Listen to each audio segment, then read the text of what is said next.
Hello, hello, hello. What up? So excited. Hi. I'm so excited today. So if Hmm you like an OG like TWG fan, I would say that for like every episode. And then Crystal would be like, okay, like you can't be excited about every episode, but I am excited that I am excited again to be doing this because it's not easy to stream weekly, but I think coming off, I'm still in my mania high, and I loved last week's show, and it's just been, we got a lot of momentum going.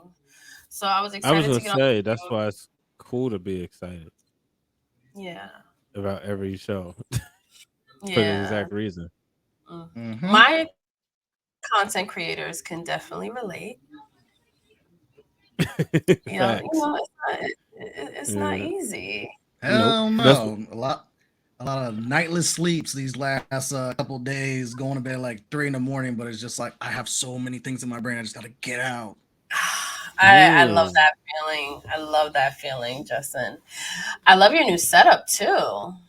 Thank you, thank you. This was my weekend project. We were thinking, new year, new wrestling year. We re up with the landlord for a year. It's like, all right, this has been my project. Once we re up the lease, it's like, all right, I'm updating my office. I've always wanted the LED lights.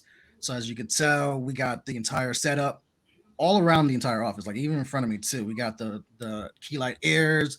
We upgraded the range extender on the Wi-Fi. Like we are fucking Wow. ready. We are Mm, not playing this year. we love that for you. Man, one time for Justin. One time for Justin. And we inspire each other and motivate each other. I think that's the best part. But welcome back to Fan Club, our weekly wrestling fan club, where I get together with my crew and we talk about wrestling. Yep. So the show has evolved since we have started. It started out as like a weekly show, a weekly guest, and then I had my friends on, and I was like, "Yo, this just works." And then it became Fan Club with Queen PR and the crew, and I always wanted it to be another space for wrestling fans to talk about wrestling. And then because we don't cover, the current product on our podcast, this was a way to, recap Raw, SmackDown, pay-per-views, and all that stuff. But I also just wanted to just talk about our different opinions on things and have like, a reasonable discussion about these things, because wrestling is one of those, it's so vast and everyone has an opinion, and because it's so subjective, and it has such a soft spot in a lot of people's lives, so everyone has a very strong opinion. So I love getting together on Twitch with my crew and just talking about everything that's going on. So those that are new to Fan Club, welcome to the club. We are here every Wednesday at 7 p.m. Eastern. Hi, Rakarsha. Super, super day one. So we have a busy show ahead of us. So I'm going to keep all of the announcements quick. We have some unpopular opinions that we're going to get into in regards to Trisha's heel turn on Raw this week, and also just the booking of those WWE Women Tag Team Championships. I have been very passionate about these championships since they debuted. They debuted, or I guess was teased in 2018 at towards the very very end. I think it was like vintage, like Christmas. He like unveiled the belts basically, or the concept of it, and hmm um and 2018 is my favorite year in women's wrestling. So it's we basically watched this championship grow when it debuted during a time where the momentum for the women's division was so high, probably at its peak almost. And then just to see how they've been booked for the last like what 5, 3, 4 years. So I can't wait to get into some of your unpopular opinions about them and just your thoughts on how they've been booked. But before that, I want to thank everyone that tuned into this month's Thirsty Thursday. It was Christina Appreciation Night. Her birthday is actually on 420, and if you know her, that's very fitting. We love Jakey. So she's traveling to visit family in Panama. So we did our our Thirsty Thursday stream early, and we still wanted to celebrate her. So we surprised her with some of her friends, and we did a nice video tribute to her, a surprise. So it was a really cute show. You guys popped up. I appreciate you guys for that. And shout out to y'all for the great production. Love the video. It was phenomenal. Oh yeah. It was honestly like one of those like, you know, pull it together kind of things. And it didn't, but you know, it's always a beautiful thing when you can give people their flowers while they can smell them. Right. And for us to, I was honored to be able to be a part of it, to be able to, come on here, because in just a short time she's made an impact in my life. So, definitely happy to, that we all on the crew. Listen, we're gonna play her music real quick because this is what it was her music during the collision. Yeah, I love me some her.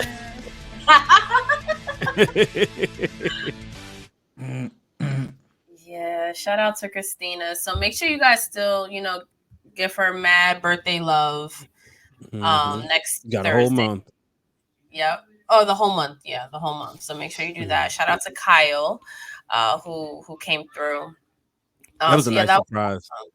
Yeah. It really was. Also, it's such a small world because I know Kyle from Battle Club Pro shows. And I just also want to quickly give them a shout out. Their WCW show is tonight, and this is the first one I'm missing in a couple years. So I definitely want to shout them out. The card looks incredible, and that is such a dedicated and passionate, hardworking team over there at Battle Club Pro. So I want to send all my good vibes to our family over in Brooklyn. But yeah, I knew Kyle from there, and then come to find out he's really good friends with CRISTINA in the Twitch world. It's like, oh, Kyle's like, oh, okay, cool. So yeah, so he was able to pop in, and we're actually going to be collaborating with his show. So Four Corners podcast. So we're going to do more stuff with them. Fan club exclusive. We are doing a live stream with Rest Things. They're a Black British wrestling podcast that we had the chance to meet in Hollywood. And they're like these 4 guys with like the most adorable British accents, and they're like so polite and just like awesome and knowledgeable and have really thoughtful conversations about wrestling, and I love their production. So they're based in London, so we're going to be streaming with them next Saturday at around like, I want to say 12 p.m. Eastern, so I think that's like their afternoon. So we're going to be streaming with them. I'm really excited about that. And we have a lot more coming, a lot of more ideas. So I just want to thank everyone who has been tuning in to everything that we've been doing. We just dropped hella WrestleMania content on our YouTube channel. More exclusive, of course, on Patreon. Our interview with Bianca Belair. I was able to tell Natalia about her fashion. Oh, she's so well dressed. Ricochet. We got Braun Strowman. So if you really want to know, more about our time in Hollywood, I would definitely subscribe to our Patreon so you could get all of the scoop. And of course, that is thosewrestlinggirls.com. You also wrote a piece on there, right? Because I remember I did see something where there was something written. I was like, all right, let me go read this. And it was like, wow, well put. Yeah, thank you, Justin. I did. I miss blogging, so I think I'm definitely gonna express myself that way. And I think reliving WrestleMania week was like the best way to like jump into things. So subscribe to Patreon for that. But yeah, I definitely want to get into it. We have a lot to talk about. We're gonna bring on Miss Seindole.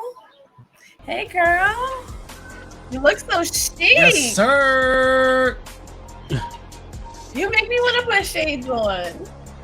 Join the club, sis. Join the baddie section.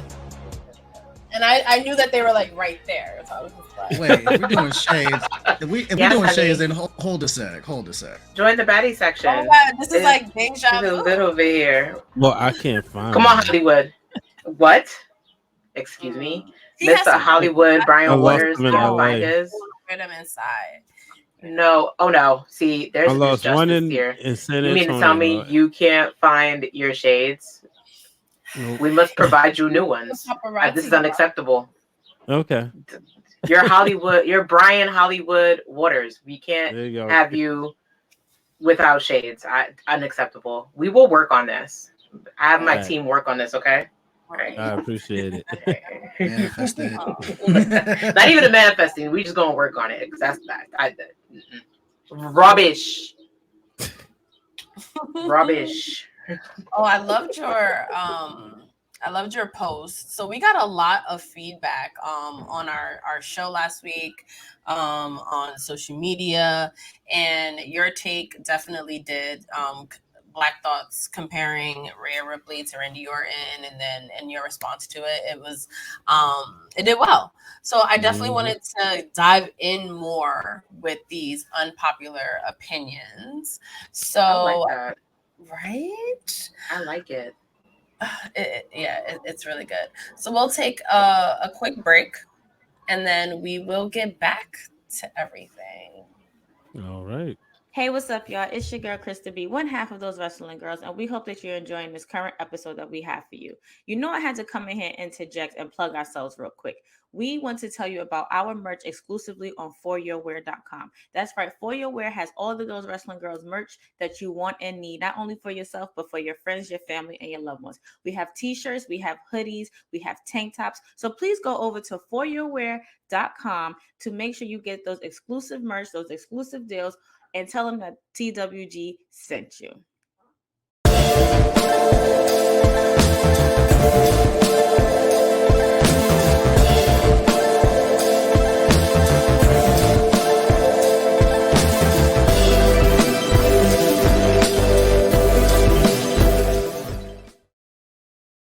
Boom, boom, boom, Music. boom. I really like that theme song actually. Too. I Right. kind of like miss it. it. I want to bring it back. I think you should. It's like I think we should make that a thing. Timeless. Timeless. So I do want to quickly chat before we get into our unpopular opinions about these tag team championships. The draft. Triple H has announced that there will be a draft. I think we've all kind of been wondering. So it's going to be across all brands. How do we feel about this draft? What are we excited about? I'm There's still excited. brands. Right, facts. Nah, but I am excited to see. It feels like it's always. I like when they used to call it a superstar shakeup rather than a draft, just because back in the day in 2002 when they first did the draft, it was okay. Everybody was on board. You're going here. You're going there. Everybody got moved. Now it's more so okay. You either stay and put or you're not. So that's what I wish they would just keep calling a superstar shakeup. But either way, I'm excited. I think we may see. I hope we see a blockbuster or two. That's what I really hope. It's definitely necessary because if you look at like the last draft and how things shook up, like Raw got super loaded with like the women's division, where like SmackDown was like, all right, you guys got Charlotte, you got Sasha, you got Naomi, and then you got Ronda, but then like all your other like top tier and middle stars went to Raw, and then when everything happened with Sasha and Naomi and then Charlotte went on her sabbatical, it was basically Ronda and that was it. And you really saw like, damn, Raw is extremely top heavy, and SmackDown's kind of like almost NXT plus Ronda. So, and on top of the fact that Roman's gone through everyone, you kind of need to shake that up in some way, shape, or form. So I'm with You the think he's draft, gone through everyone? So I talked about this on Turnbuckle Talk, where it's like there's still story on how do you get to Mania with him still as champion, and I was like, you still have Seth Rollins because Rollins still has a DQ victory over him. You can always go to Xavier Woods because Xavier Woods also has a DQ victory over Roman. You can always go to Jey Uso because that's still a story that needs to be played out. Shinsuke Nakamura is on the way back, and you saw WWE was posting on their social media when Shinsuke was confronting the tribal chief. and the Usos. And then you also have a well-booked, well-established IC champion that has yet to touch Roman that you just be like, you know what? Don't even need the titles on the line. You versus me, or you and the Usos versus me and Imperium. And right there, I just gave you 5 different matches on how you can get to Mania. You also forgot one, Bobby Lashley. We haven't got There's Bobby another and one. Roman. I love me some And, Bobby. you know, and they can tell the story where it's believable. And my goodness, MVP versus Paul Heyman on the microphone again. You know, because and Paul Heyman with Roman Reigns, it's different than Paul Heyman with Brock Lesnar. Like, it's like this infatuation with Roman Reigns. My tribal chief. You know, and the way he looks at him, like, it's brilliant. Yeah, he's just like, yeah. Yes. Yes, my tribal chief. Yep.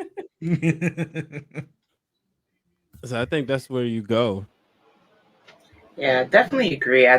Is also not only for the men, but like we talk about it a lot here, how like there's not a real good, I guess, talent shift on SmackDown. Like there's not as many good, like, out of your seat talent on Raw. I think that's the debate than it is on SmackDown. And I think this gives it more of a chance. Like, okay, let's put some good here. Let's put some hard workers there. Let's shift the balance, because let's be real. My whole thought, like as boner alert as I am, that Rhea is the champion.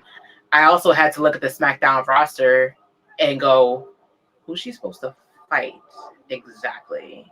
Mm-hmm. Well, you got women And then I sitting look there at not the doing anything. But okay, so boom, the draft, right? Let's say, Mhm. for example, I haven't seen Lacey Evans and Bianca go at it. Lacey goes to SmackDown. Then you have that. Asuka, it looks like Asuka's gonna be turned into full blown Kana, aka Venom, Kana Venom, we'll call it. She gets drafted to SmackDown. What happens there? It's a whole bunch of possibility, because I feel like this will, like, what I felt like, honestly, and this is not to make like a copyright Marvel joke, but I feel like every time the draft happens, it's like Thanos trying to snap his fingers. Like, maybe, just maybe, this is to set the balance a little bit between both rosters. Because that's my thought process. Like, I like to joke, like there's still brands, because it's like, all right, who's really paying attention to that? But at the same time, like, give it a chance. Like, let's see the balance, let's see the tilt and shift a little bit to see how all the shows are gonna go. Yeah, I mean, we gotta remember too. This is Triple H. I know we keep talking about, you know, him with the pen, but this is his first time doing the superstar shakeup or the draft. You know, we're not even a year yet into Triple H. And we had, you know, Vince. I think Kaz said it best of a day. You know, Vince was kind of like that old man at the court, want to see if he could still get some shots off. You know, y'all know how it is. Y'all go to the basketball court. Hey, shorty, let me get one up. And then, like, bruh, hang it up. Exactly. You know, he had all them Endeavor people there. I still got it. Let me show y'all. And they was like, let it rain. Clank. Exactly. If you know, you know. Triple H, that promo when he said dead, you know, he told him, Dad, get out of the way. So I'm excited. Yep, that's exactly. Hey, Young Bug. That's exactly it. It really is like, if you ever watch He Got Game, it's Denzel versus Ray Allen. That's what it is right now with Triple H versus Vince for the pen. Oh my god. Yep. Yo, that's a. Let me play you one-on-one for this booking. Oh my god. And then, like, someone as stubborn as Vince is, like, it's so realistic, because it's just like, bruh, come on. He out there giving himself a raise, probably. He gave himself a new title. You know, got a bad makeup PTO job days. And everything. Exactly. Oh, I don't know. And he never going to use. Nope. Right. Oh God. So y'all mad shady. He be getting in the ring and breaking his hips and stuff, and here we are making fun of him for passing the ball. Ain't right. I mean, then again, it's funny. What it is. Then again, it's funny. Right, and sometimes it is what it is. Like, I mean, no one told him to run the porn stash. You know, it's like that was a choice. That was a choice, and we have to Hold on. Looking like Robotnik from the Sonic the Hedgehog movie. No Like, one told him to look like. I can't. Wait, did y'all know about this Liv Morgan movie? What Liv Morgan movie? I can't do any more divas in movies. I've been through this with Paige. I need to stop. Like, no, I don't. Like, what are you saying? Please. What are you talking about? Yeah, it's the kill room. It's the kill room. I literally just got this. Like such a Liv Morgan type of movie. I don't think I can deal with anybody else having a movie right now. Huh? I can't deal with anybody having a. Hey, Pete. We love Pete on this show. Thanks for the music. People and their external. What music? And you said Pete's music you gave us? Yeah. I knew. I just wanted to hear you say it. I didn't forget. I just wanted to hear Brian admit it. I just wanted to hear Brian admit it. He said no problem. Yeah. Wow. Like, nice save. Look, that was a great save. Wait, who was roasting tonight? Bond, give us a chance. We gotta get into it, honey. You gotta let the water boil. Damn, don't do Bond like that. Then again, Bond, you always put yourself in the hot seat, so maybe we just might have to. It does. So we're talking about later on. We are getting into how those WWE Women's Tag Team Championships are booked, or have been booked. We have new champions, Liv Morgan and Raquel. Y'all ain't excited. I mean, I'm supposed to be excited about that. You better roll the Mars when you say Raquel. Let me take off these shades so I can roll my eyes through this whole entire conversation. Go ahead. Okay, let's go. My thing with Raquel is that, and she is the nicest person. I will say that. As far as her on screen, like it's just not clicking for me. It's not hitting for me. And for how the women's division is being booked lately, period, for like a random tag team to get, these championships, it just feels so lackluster. Like that was the first time, and there's no shade to them as a tag team more so. It's more like these championships were defended one time and the tag team champions didn't even defend them. It was Trish and Becky. So it was just like, okay. And I mean, we'll get more into it, but Raquel's not, someone that I was like, let's put the championship on her right now. She's very WWE, if that makes sense. So I get why she's also from a wrestling family. So I can see why she's being pushed a lot. She definitely has something. So, I mean, congratulations to Liv and Raquel.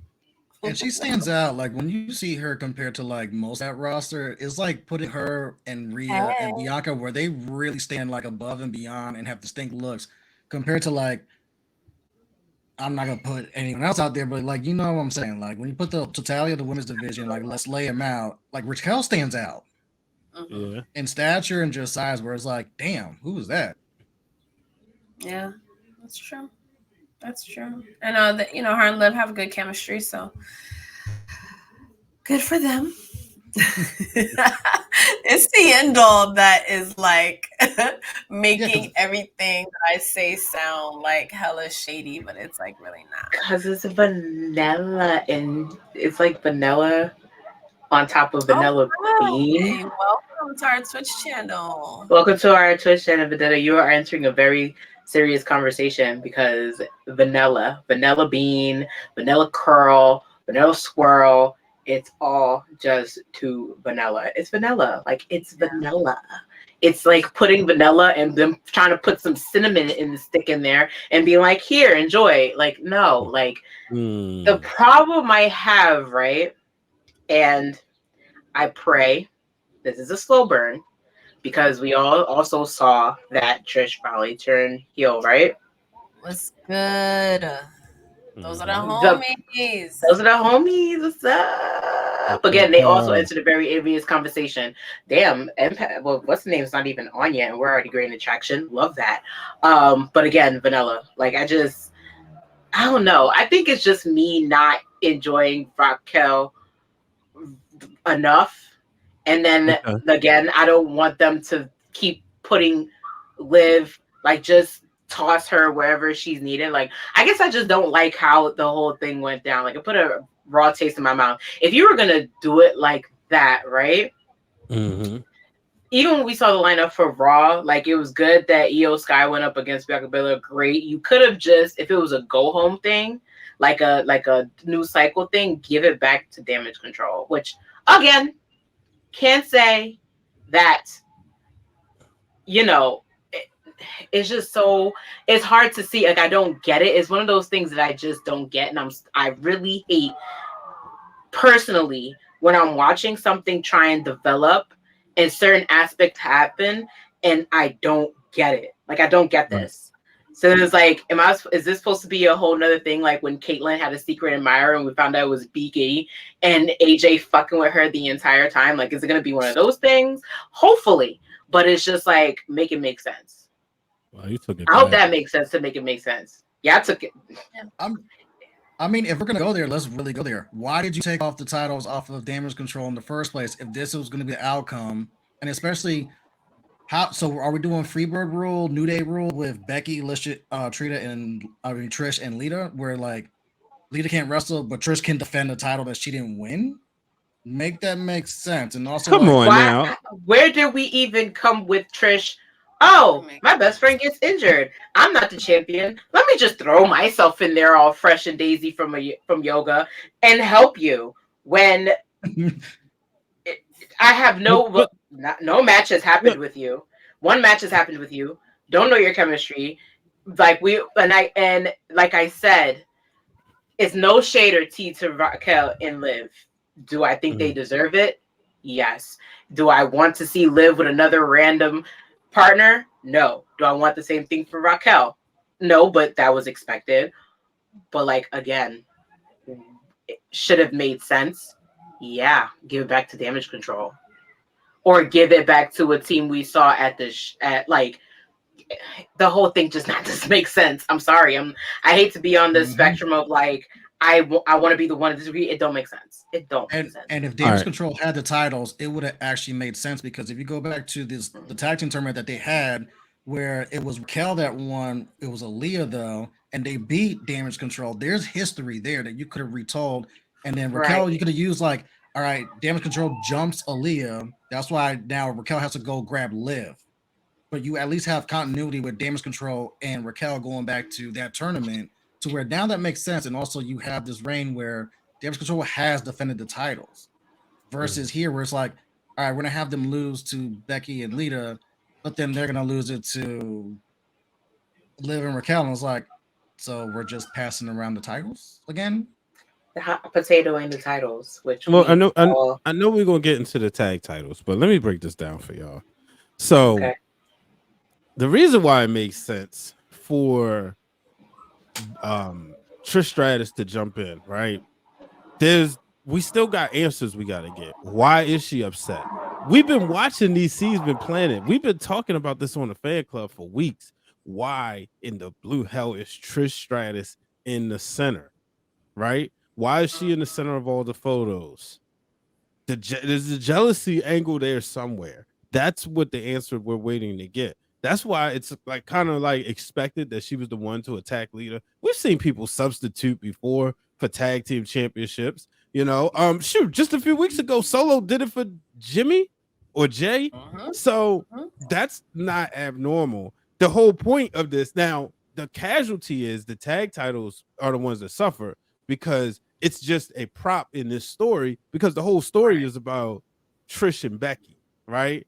And maybe it's a thing where she wanted the match. Maybe she felt she hated Becky doing something she never did. Trish Stratus was never on the cover of a video game. Becky Lynch was. Trish Stratus never captured the audience, never main evented WrestleMania. Becky Lynch has. So maybe that's the issue. And like I said, the tag titles are just a prop right now, which is cool, because now it's up to Liv and Raquel. Okay, y'all got those. Take them away. Go build it. Meanwhile, Trish and Becky got business to take care of. What's the best way to do it? Attack Lita and then beat up Becky. Or the big plot twist could be Lita wasn't attacked at all, that it could have been Trish and Lita plotting on Becky in the first place.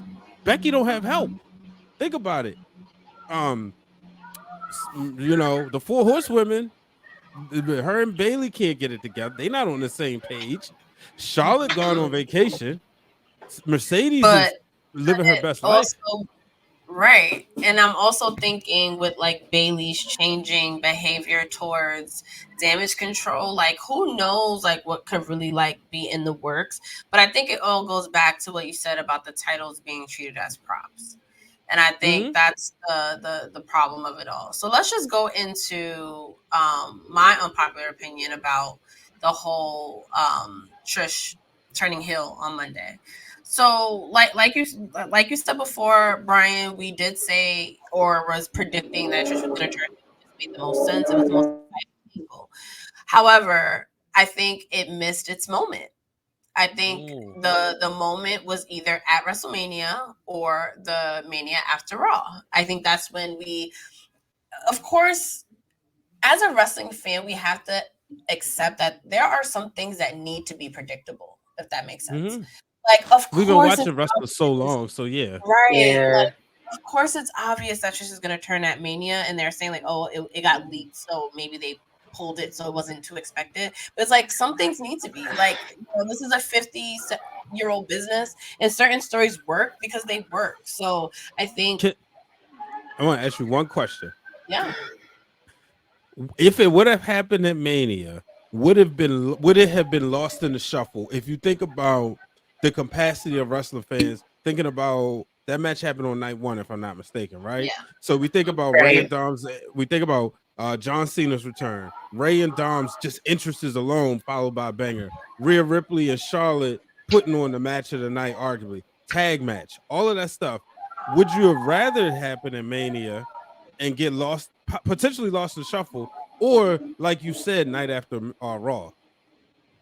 I think it would. I think you're right about it getting lost in the shuffle. Like in hindsight, absolutely. I think Raw after Mania should have been it. Like, think about that LA crowd coming off of that Mania. You know, that would have got the reaction. And you guys watch Raw, like I did. I thought it kind of fell flat to a certain extent, and that could also just be my high expectations or just my overall disappointment. And because this would be my dream, like Legends coming back, getting time. It hasn't hit for me, unfortunately. Like, I think the storytelling was like a little lazy, and I think they missed the moment. You guys watched it. How did you guys feel about the heel turn? Like, did it hit? No. Like, think about Becky after SummerSlam. It would have hit. Think about that turn compared, like, right. It made compared to last Monday. And that's where I agree with you. If it would have had more of its oh shit factor, not even kidding, right after Mania. Or even if like, because for us to be in this naive space of like, okay, they're gonna do this shocking thing at Mania when they just won the match, they're not gonna do it at Mania. Like, it would have worked the Raw after Mania, but I feel like y'all said if there was a leak, I don't like. I call bullshit on leaks because come on, we have like so many people in the space that easily give up the information. There's no way you're gonna tell me that a peeny little leak was going to stop them from actually going forth to show. I think that's BS. But if that was their fear, let's say to speak, why not just do it anyway? Like, everybody would have appreciated it or remembered the Raw after WrestleMania a lot more if y'all had did that. Because people are already banking on it. And then it just goes to show that you weren't letting whatever backstage politics or, you know, all the news that came out about WWE afterwards affect what y'all already had planned. Y'all did the complete opposite by changing everything. And then just to piggyback off of that, like Brian put perfectly, like night 1 was super stacked that you're not really going to remember that. And then night 2, we're almost 2 weeks in. We're still fucking talking about Roman and Cody and how Cody should have won over. So that still would have got lost in the sauce. But Raw at the Mania wasn't bad, but that would have been memorable, especially when you think about the stuff that got leaked in the dirt sheets where like it was the women's matches and it was the women's segment that got cut. If you would have had that in there, you would have had the whole Bad Bunny stuff, and then you would have had Trish turning and jumping. That would have made that more memorable than like all right, after KO and Sammy versus Strawfers, it kind of like dived off after there. We would have remembered that. I'm gonna go further though. I don't think it's just when it happened. I think the actual execution fell flat just because the way Trish hit her. And I, jumping into, I don't really like to criticize moves and stuff too much just because it's not something that I do. But I think if it would have been just a simple clothesline and costing the titles, not the whole, because it was like you saw it coming, but that hesitation, like Becky's talking, she's like, no, and she's like letting go. Like by now, I'm getting tired. Like, okay, I know what you're about to do, as opposed to, I go back to when Trish Stratus turned on Jericho. It was kind of the same way, but the back and forth, and it was almost the same exact execution. The difference was that was at WrestleMania, but when she did it and it was in Madison Square Garden, it was like a boom. It was a show enough kick. Where here it was just kind of like she went to hit her like a clothesline, and then Becky kind of fell towards the ropes. It was almost like the Vince McMahon stunner. Like it felt stumbling. So that's what I think what hurt it. If she would have did something simple like what Sid Justice did with Hogan, just fake the tag, jump down, and then jumped in the ring and beat her up, it would have been even better. Or exactly, just what Jey Uso did last week, a couple weeks ago. Or look at the last time someone turned on Becky when Bayley got a chair, had that vindictive smile smiling at Sasha, and then proceeded to beat the fuck out of Becky in Baltimore. Yeah. And just beat her down with that chair while Sasha's it's Baltimore in the corner. Exactly. It's Baltimore. It's Baltimore. The guys will not save you, and neither was Becky Lynch because she got an exactly. That's why it worked out. But yeah, it's like if y'all gonna do what y'all supposed to do, just do it. Like why we like it should have just been done. It's like okay, like I said, y'all said leak. Do the shit anyway. Like, hello, everybody knew that Logan Paul was coming to WWE. What did y'all do? Y'all still had Logan Paul show the hell up. What's the difference? Everybody knew that when everybody saw Bad Bunny, obviously, everybody knew that he was going to be involved at WrestleMania at some point. Vaughn was probably there. So what, like I said, make it make sense. Ain't none of it made sense. It was kind of like, all right, we had to cut this, cut that the night before Mania. Y'all chopped the show up so much that no one enjoyed the show. Y'all chopped it up that much. It's like, P knows if you get a good sandwich in New York and they add all this extra shit to the sandwich, like, I just want to chop cheese. And you start putting all this extra shit like relish and all this shit that don't go in the chopped cheese and you expect me to eat it. I'm not eating the chopped cheese. I'm sorry. I'm not eating it because I didn't ask for you to make your own variation based on how you feel about chopped cheese. Give me the chopped cheese that I'm expecting or I'm asking for. And that's why I'm thinking everything fell flat. Yeah. This is chef special. Yeah, this is a special piece of shit. No.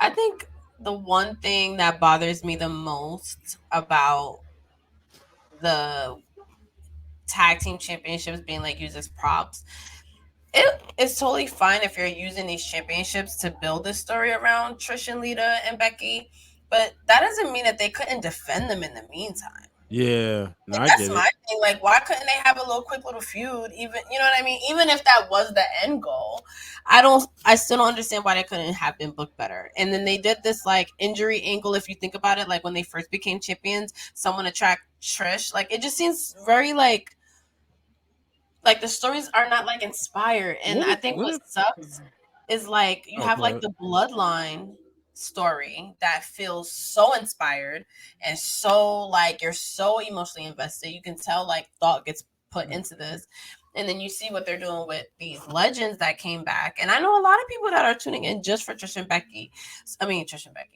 Lita. So why not do more? Yeah, because it's very possible. Women can really get you hooked and tell stories. I mean, Trish and Lita did it in 2004. They just did a rivalry series on it. So right.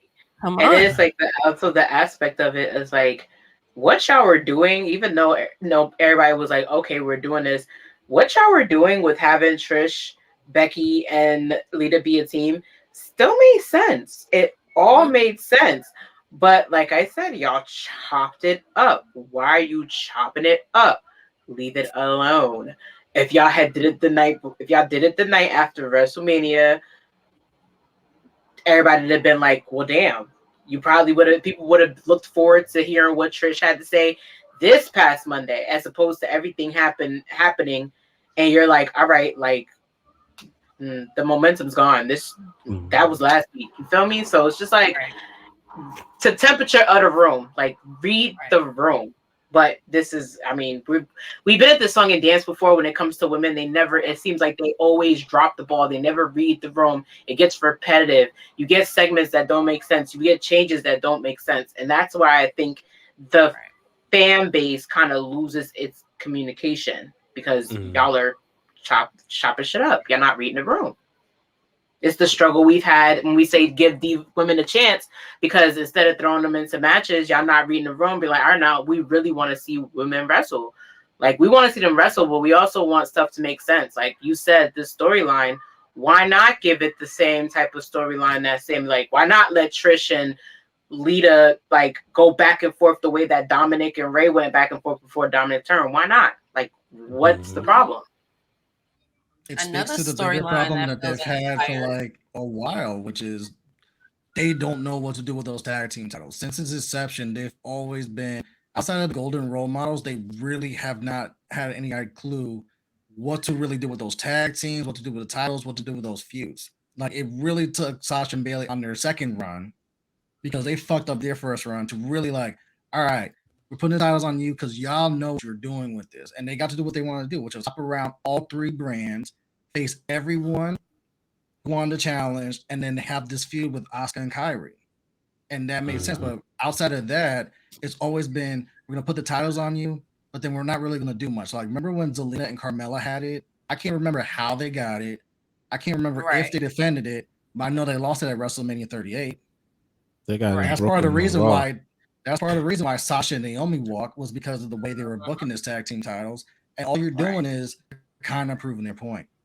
Oh, 1,000%. So let's just get into it. So I've always wanted to kind of do like a spotlight or a retrospective on these championships, because they are a relatively new championship in the women's division. It's something that, you know, Sasha and Bayley fans have pushed for, women in the locker room has pushed for, because it's just another way to include the women, another championship for them to work for. So they were announced in 2019. What was Alexa Bliss's show called again? It was super cute. Moment of Bliss. Moment of Bliss. Yeah, Moment of Bliss. So she unveiled those beautiful, beautiful titles on that show in 2019. And they have had a lot of reigns. As you can see, Sasha and Bayley were the first champions. So I think a lot of these reigns were like forgotten, which is another reason why I wanted to do a show on it. But let's first talk about the belt design. Before we get into the booking and all of that, let's go into these beautiful belts. I wasn't feeling them, to be honest with you, when they were first debuted, but as time has gone on, I must say I think they are probably some of the most beautiful belts on the roster. Those are nice, I agree. Belts. So that's actually my unpopular opinion, that they're like top 3, top 5 belt design. And I think what made me so excited about it was the fact that it didn't look like the men's tag titles, right? Because, you know, when the women's title came out, I was like, okay, it just looks like the men's title, just the women's version. And me personally, I didn't like that, but understanding the branding and everything, you know, I'm not sure if LSU walked around with the title. I believe the Las Vegas, I can't call it name, Aces had the title, the WWE women's title when they won the championship. So I could see that from a sports and entertainment perspective. But when they brought these titles out, I was like, okay, this is something different. We've never seen a design like this before. And I still think they're gorgeous titles. I just, you know, I would like to see them more. So yeah, that's where I'm as far as the belt design. You like them, Justin? How they fit for you? I do. Like Brian put it perfect. Like they're very unique. They're different. They pop. It's not like they're like hideous. I like it with the white as well. Like they're nice belts. It's just like do something with them. Mm-hmm. Like if you go back to that graphic, you're looking at like all these title reigns. I'm not seeing a lot of them past 90 days, which is like You 3 said not. months. So, yeah, Mhm. like 49, 61, 62, 85, 41, 63, 46 Word. days, 13 days, 4 days. Jesus. 42 days. Like So they I can't think even get 90 days. Like you can't even get 3 months. Like damn. so stupid. So someone, I think it was you, Brian, that had said, or no, I think it was you, Justin, that had said you don't know how they lost the title. Like you know how they It lost, was but you don't remember Justin. You remember how he doesn't remember how they that's the got the problem. belt. Yeah. Right. And the that's problem. where As and that's where my Is it? Oh, go yeah. ahead. That's where I Oh. agree with Patricia exactly. Like that's the issue, because if we're going to be 1,000% out of all these reigns, and Mhm. this is me being fully transparent, I only remember about 3 of them. Right. Wow. One of them Okay. I only remember 3 of them. One is 3. because Patricia and I sat at a bar in New York. They all know it's called Legends, and we watched the Iconics win it randomly. Not even randomly, in a moment that felt well deserved because they were the only existing real NXT built tag team champions there. Everybody knows about Bailey and Sasha. They basically held it down. And Mhm. then it's Trinity. It's Naomi and Sasha because of everything that happened. Maybe an honorable mention for the fact that Nia Jax had a belt. Fine, but that's the problem. If you're going, I know you're going to disagree with me. It's fine. It's a glorified golden hot potato. It's like that's what it's feeling like. I understand. A I'm gonna golden say hot this though. potato. So to me personally, right, the time in which the titles felt like important was obviously the first 2 reigns, right? Right. The first 2 reigns. And then when Sorry, Got y'all live in the hood. got someone driving off with a women's tag team titles. That's what that was. It's like it's my turn. I'm like, what is happening? Sorry, y'all. I live in the sub hood. My bad. That's somebody that was like, I agree. Let me hot potato out of here for this conversation. So take 1, take 2. But yeah, And action. so really, all right, the first 2 title reigns, they felt important, right? The Iconics, and even with the Kabuki Warriors, just because it was like, okay, Asuka's a top gal, and now you elevating Kyrie. So I felt it was important, and I liked the rivalry. I also will say, to jump ahead, even when Charlotte and Asuka won, because they were beating Nia Jax and Shayna Baszler, because when Nia and Shayna had them, they felt like unstoppable. And I actually like that reign. I like that reign because it was like, yo, who's beating them? Like the same way I feel like if not Shayna and Ronda again, like who's beating them? And and so early on, I liked the way they were booked, to be honest with you. But when you got into like, and even when Tamina and Natalia won, it felt like a big deal because how long have we been waiting for Tamina to finally get gold in WWE? You know what I mean? How long have we been waiting? True. Yeah, so for her to win, Natalia to get they had their WrestleMania moment. So I like that. So I don't think they've been as bad as, but I can understand why everybody feel the way they do. Sure, they should have more importance, but I do think they have had some hidden gems in there. I will say this, like, even though they haven't had like memorable feuds and a lot of like lengthy title reigns, I do remember when some of those had changed hands, because like 4 of those, if you look at that list, happened at WrestleMania.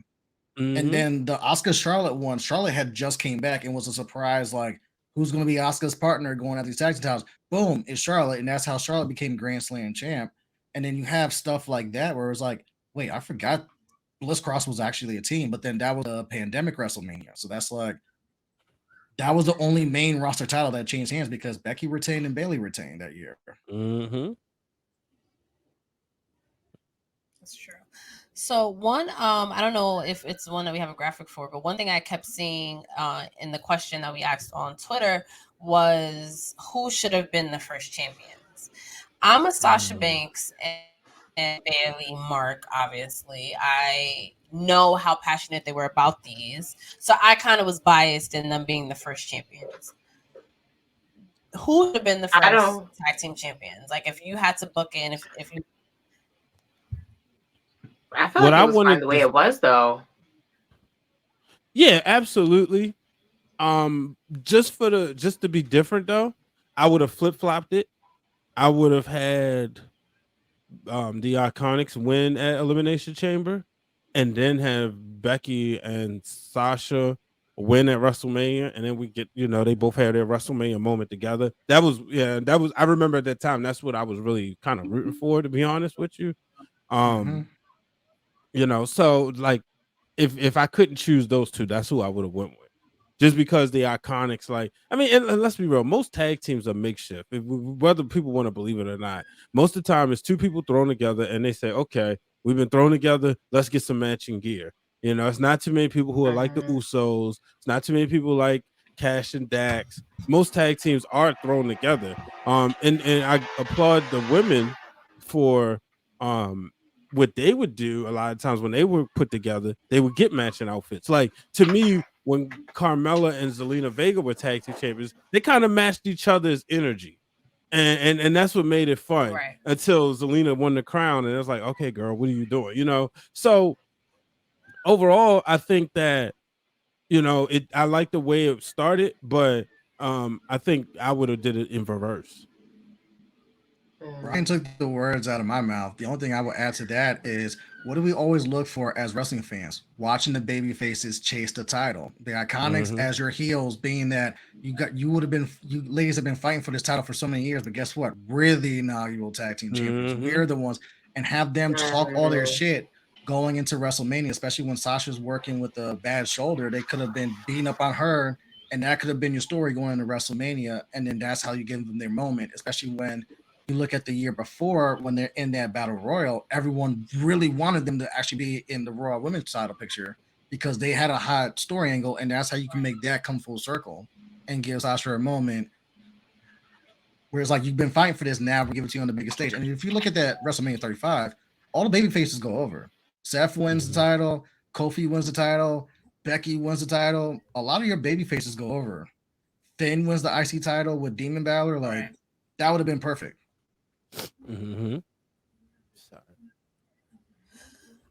Let's get into the Iconics. So I was a fan, and I would have been okay with them being the first champions because I love it. I miss that.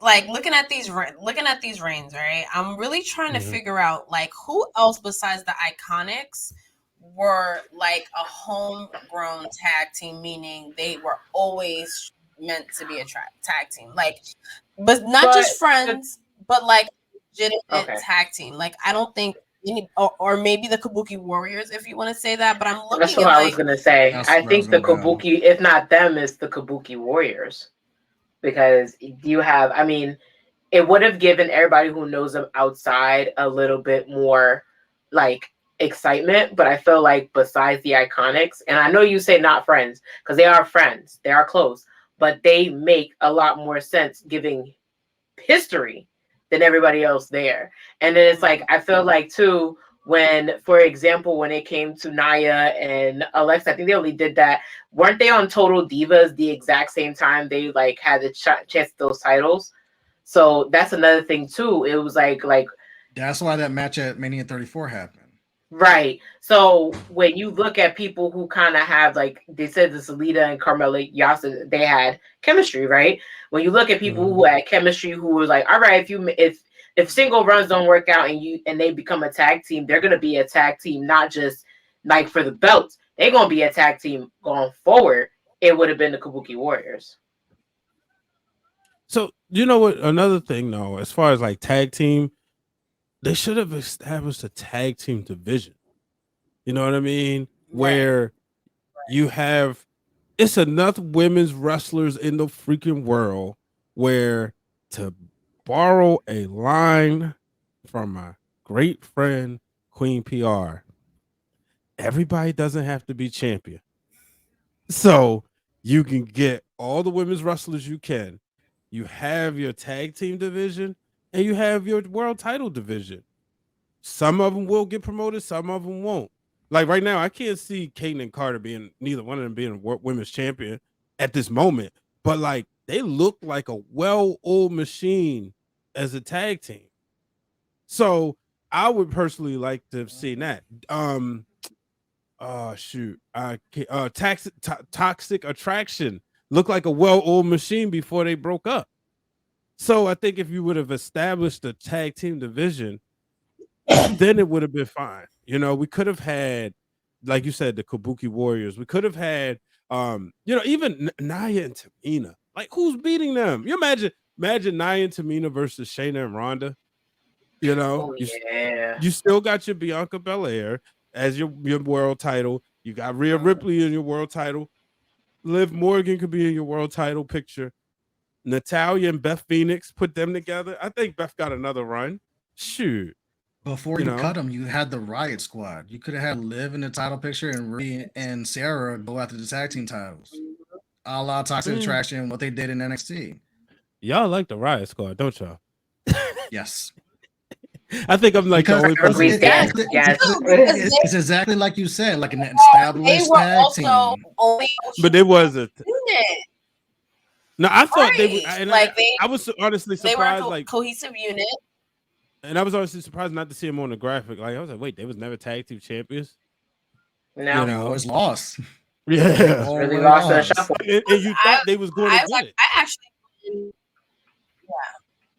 right. You know who I would have also been lost surprised in the shuffle? Oh, yeah, because like it's history repeating itself. Damage Control is also lost in the shuffle. So it seems to be like when they come in 3. Yes, they are. Like, come on. Io winning that match the other night proved something to me. It's hard to say that because they just came off of like a Mania match with Lita. Yeah. So they you're lost in the shuffle and you've just done that. It's funny because I was just on not to be split. So you have to split them apart to not have them lost. I'm sorry to cut you off, but you have to split them apart for them not to be considered lost in the shuffle. Because if we're gonna keep them as a team, I thought the point was to keep them as a team or to be a dominant force as 3s. But okay, splitting them apart. Okay, I could get that. I thought they were supposed to be a stable. That's what I'm saying. So we're splitting them apart and letting them win in different aspects. Okay. It goes back to what I said on the previous fan club, which was like they needed to win at WrestleMania badly because you had them losing as a collective for months. And then you had them lose to Trish and Lita, who haven't wrestled in a minute. Meanwhile, Io and Dakota have been wrestling every single week. It's like you kind of need that because then it's like, what, are we supposed to really take them serious when it's like L after L after L after L? They had a big win though at the Clash of the Castle. Bianca won. When was that? So they won there, and then they won the titles back at Crown Jewel. When was that? 2022. I get it was a couple months ago, but I'm just saying they did not have 0 wins. That's all I'm saying. And they had a dominant showing at the Royal Rumble. I was gonna say, when did they have a signature win this year? So it's okay for them to have these. Yeah, but okay, you have to hear, listen to it. It's okay for them to have a sprinkle of good there, a sprinkle of great there, a sprinkle of memorable moments here. But we're accepting the fact that 2 legends that came back randomly are allowed to win.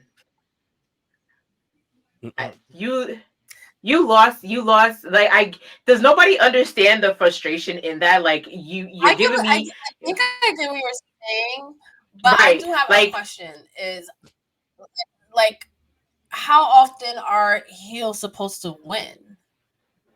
So, like, you know what I mean? Like, where it's just like, should Damage Control be winning all the time? Like, you know, so like, I like that argument about like wins and losses always like, I don't know where to go with it, because when you think of the psychology of everything, it's just like, what makes sense? Like, it doesn't make sense that they have a couple of wins, but then I get your point where you have like these three like really really good people together and they're like losing all the time. That sucks too. So it's like, when, you know, which is it? They need to win enough where I can take them serious. Otherwise, it's like you coming out, it's like, I just know you're gonna get your ass whooped. Where this is going? Why should I let take you me put it to serious? y'all this way, right? And I hate to use the male optics in this situation. Y'all know I'm going to talk about him because I miss him. Randy Orton, for example. When Randy Orton first came out, Randy Orton obviously was like to hell with you and to hell with you. I'm the legend killer. Like, just because I'm my daddy's kid doesn't mean I'm going to respect any of you.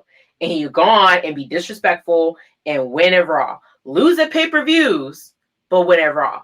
So I understand what you're saying about heel tactic, but like, y'all know Randy Orton is memorable off of that. How are we going to remember Damage Control? Can anybody say how they're going to remember Damage Control? Because how many months we're going to be, or years moved from Crown Jewel and be like, oh yeah, they won at Crown Jewel. Oh yeah, they won at Clash of Castle. How much momentum we going to live off of that? I totally forgot they won a Crown Jewel. Yeah, that's when they got the belts back.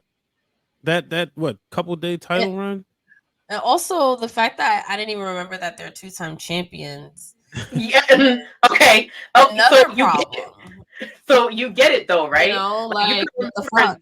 You can remember when Randy Orton got the shit beat out of him by Mick Foley, but you can't remember that they won twice. No, and look at the short time. He was spitting on people. So y'all get what I'm saying? Where I'm like, that's the loss in the shuffle. Like, it's not just like we're just putting them in random places. I don't remember we're going to lose the memory of their momentum in returning if y'all don't do it right. You know? Well, we're gonna see what happens at this draft. I mean, but we gotta remember, Whatchamacallit did just become #1 contender for the championship. That's a big deal. That is true. That it is a big deal, and I think this is a very important moment for what they do at Io Sky, because of the reason that not a lot of people have watched her in NXT. She wasn't really on, like, I feel like her big stuff was not even when NXT was on TV, in my opinion, like when she was really like on top. So the way they book her from this point on is going to be like super crucial, because they only know her as Bayley's lackey, which is like such a disservice to what Io Sky, or I want to say Shirai so bad, or, you know, what she can end up doing. So we keep talking about the word, like I keep hearing the word like memorable and not memorable. So what are some of the most memorable reigns for you guys? Like, besides, I know I do this to you guys, but I don't want to talk about Boston Hug or the Golden Rose just yet. But what are some other ones that were like, because I don't want this to be like we're just trashing these titles, because like you said, there are a lot of hidden gems in its history. So what were some of your other favorite ones? And then we'll get into some unpopular opinions. Can you put it back up again? That's cheating. What do y'all want me to? What do y'all? I don't. That was the whole point of my argument. I don't. Okay. All right. In fairness, I thought Rhea and Nikki Cross were actually, and almost Nikki ASH, whatever it was. I think all of Nikki ASH's title reigns were, in fairness, like, she had some really good partners, because if you look on here, I had that reason why I wanted to up there, because I did like her and Alexa Bliss. I liked their friendship. It was cute. I liked that. And also I thought her and Rhea were just like, okay, y'all have like two of the most underrated, like literally underrated. I think they're both talented women. You had them. And then also for me, it's more randomness, but y'all don't want me to talk about the Boston Hug, but it's one of my memorable ones. Like I'm not gonna knock it. I'm just not gonna talk about it because I liked Bailey and Sasha. That's where my devotion lies. That's where it stands. I stick to it. You can talk about it, of course. I'm not. Well, I feel like I've already talked about it enough. I just miss them. That's it. That's where I'm at. That's where I'm at. I'm sticking to it. I like I mentioned, well, you brought it up, Nikki Cross and Alexa Bliss, right? And the reason why I liked their run was just to see, one, it was finally like we got to see Nikki Cross on the main roster. You know, I like what she did in Sanity, and I love the music, but I was happy to see her come to the main roster, and her and Alexa Bliss, like they had this odd couple friendship, and that's what made it fun. The same thing with Nia Jax and Tamina. And like Nia Jax is full of personality. Yeah, that's why like I've always been like a fan of hers, whether she's a heel or whether she's a babyface. When she's a heel, she's like the most cockiest person, and ain't nothing you can do about it. Like, but you know, even when she was a babyface, I remember Enzo and Mori saying he wanted to go all the way. He wanted to go so far with that story that it was going to literally make you want to hurt him. And, you know, when she beat Alexa Bliss, which she would do at WrestleMania 34, it would just elevate it, you know, because he wanted to go tap that far into the bullying stuff. So, and the thing is that what people fail to realize, Nia Jax, it's what WWE was able to do with her is something that's always hard, and that's get, and I mean this in a respectful way, that's get sympathy on a giant. It's always been hard to get sympathy on a giant in pro wrestling. That's the reason why. Because you're like, who's gonna knock you down? Like exactly, right? You know, that's why it's better for them to be monster heels or funny like Big Show and Braun Strowman. So and so you know that's the thing. But that was a title reign. I really enjoyed was those, and honestly, I enjoyed Carmella and Zelina Vega.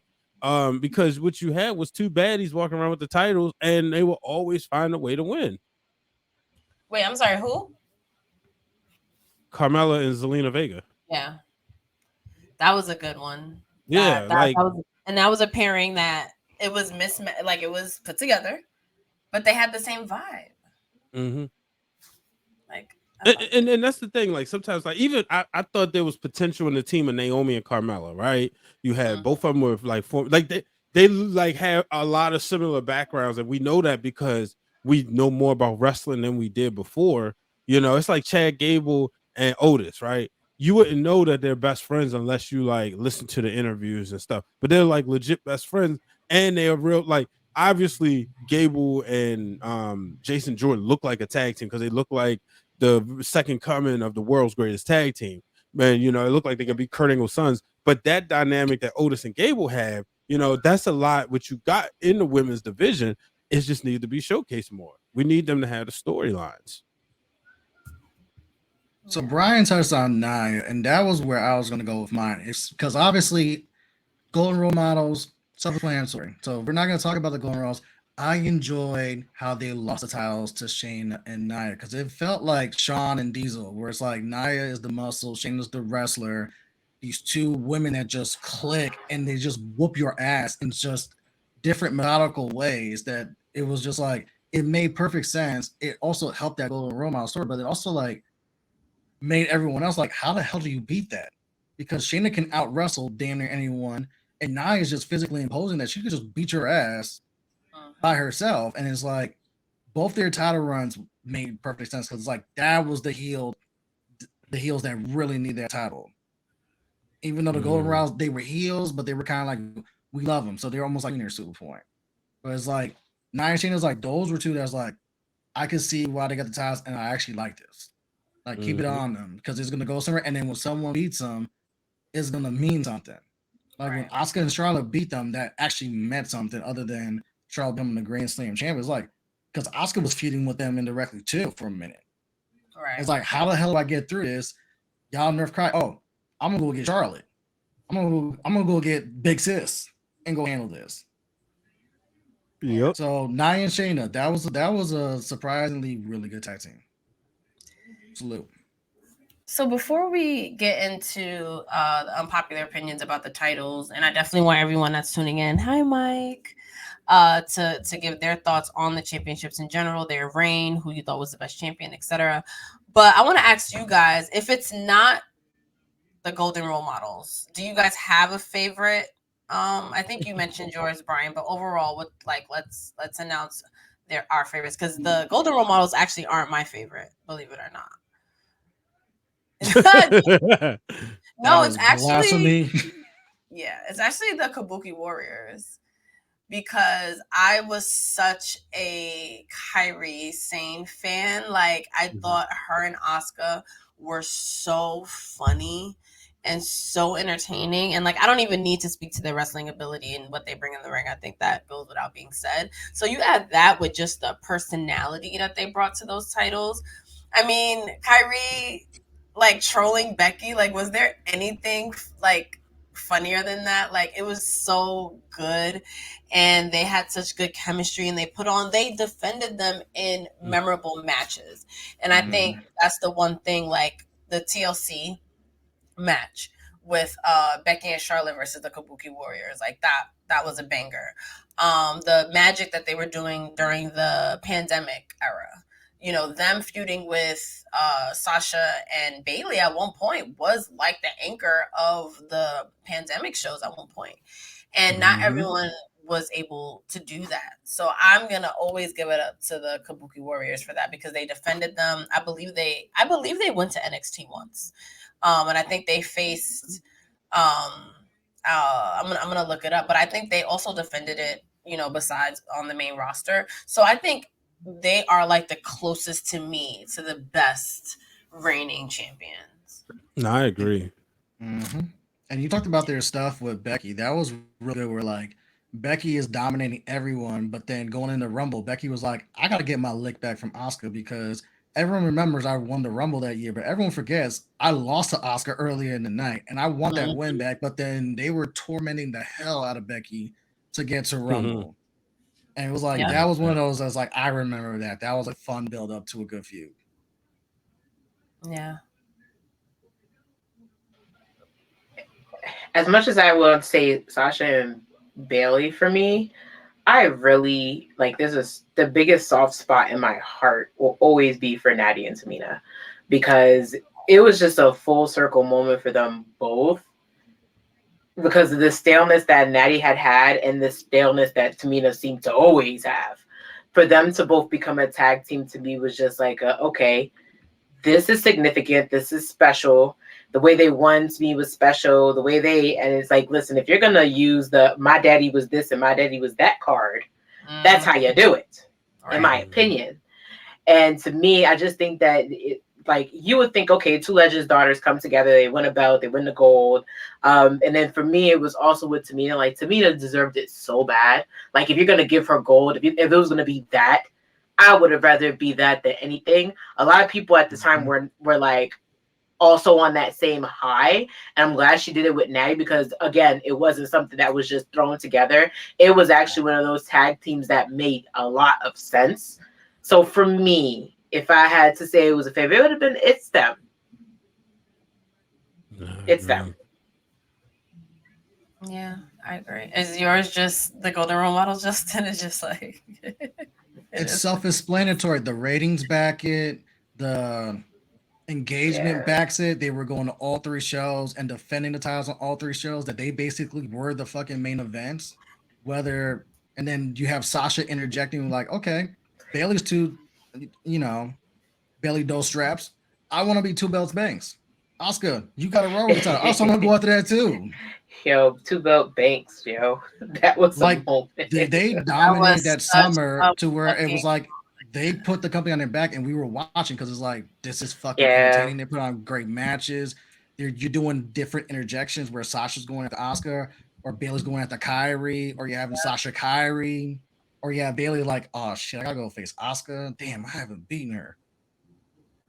Yeah, I just had a vision, and I don't want to get too excited about it, but like in like 2 years, somehow, some way, Mercedes and Kyrie have like a moment in WWE because there is always like down the line, but it just popped into my head and I was just thinking about how happy I would be. I mean, here's my unpopular opinion. I don't want to see Mercedes back in WWE for at least 2 years. At Stay the least. fuck away from WWE. At least. Everything you're doing right now is perfect, and you've spoken into existence. You finally get to do both wrestle and tackle Hollywood. Because if you go back to last year when she was after post WrestleMania, when she's doing the Impulsive podcast with Logan Paul, she was talking about, I'm gonna have to make a choice because I want to do both, but I can't do both, especially if I'm doing WWE because it's too demanding and Hollywood is blowing up her phone. Now you get to do both, but on top of that, you get to wrestle sparingly, which means like you become like the female Brock Lesnar. When you wrestle, people tune in because it's a must-see attraction because you only wrestle a select handful of dates and stuff like that. So now it's must-see, and now you see New Japan putting more of an investment of like, yo, let's have her do press conferences. Yo, let's pump this out on social media. Yo, this entire week, you want to go see before you come to Secure Genesis, go pull up Battle in the Valley. We're gonna put this on TV for free. Yo, we're gonna put this in the middle of our card, but give it time and stuff like that. And Mercedes is putting out banger at the banger, and that's another thing is outside of WWE, you get to finally have the matches you want to do because WWE's not gonna let you do certain things because it's like you still gotta do Raw, you still gotta do SmackDown, you still gotta do live shows, you still gotta do appearances. Versus you take time in between matches, you can actually go all out. You could be more physical. You could take more chances because it's like, all right, I'll just take 2 weeks off and heal or 4 weeks off and heal because I don't got to wrestle for a little bit. Right. And it shows in the match quality. And then anyone that wrestles Mercedes is a bigger deal because now it's like she only wrestles so much and we know who she is. So in the Zumi, Mayu and Watami and all them, it's like, yo, I need to know more about them because they get to face the GOAT. I'm in. How do I sign up for Stardom? How do I sign up for New Japan World? Boom, let's go. So I think this is a good segue to just pause on the tag team championship talk to get into Mercedes' match this past weekend, and she has one coming up. Justin, I know you watched it live. My birthday. Did you watch it live, Justin?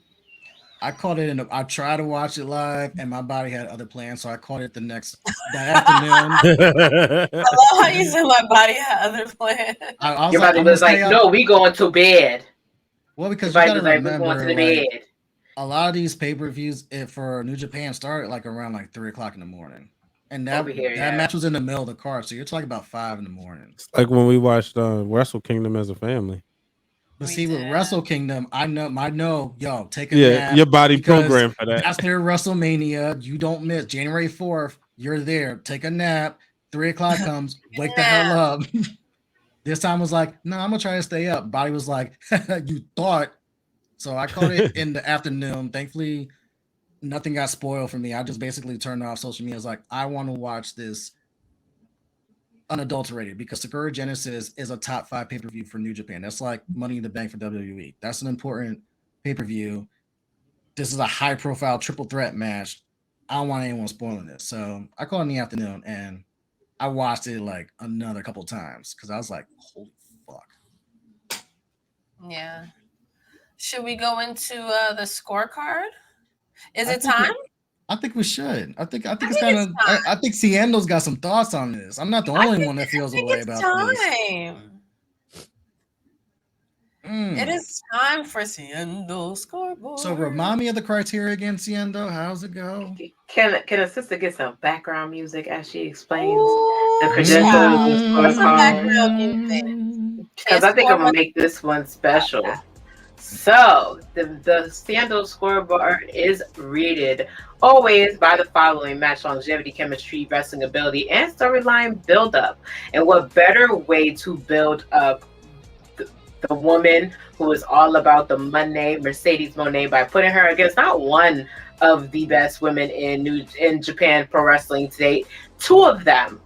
Now for this match, for it to be this lame traditional triple threat, I disagree. It was none None.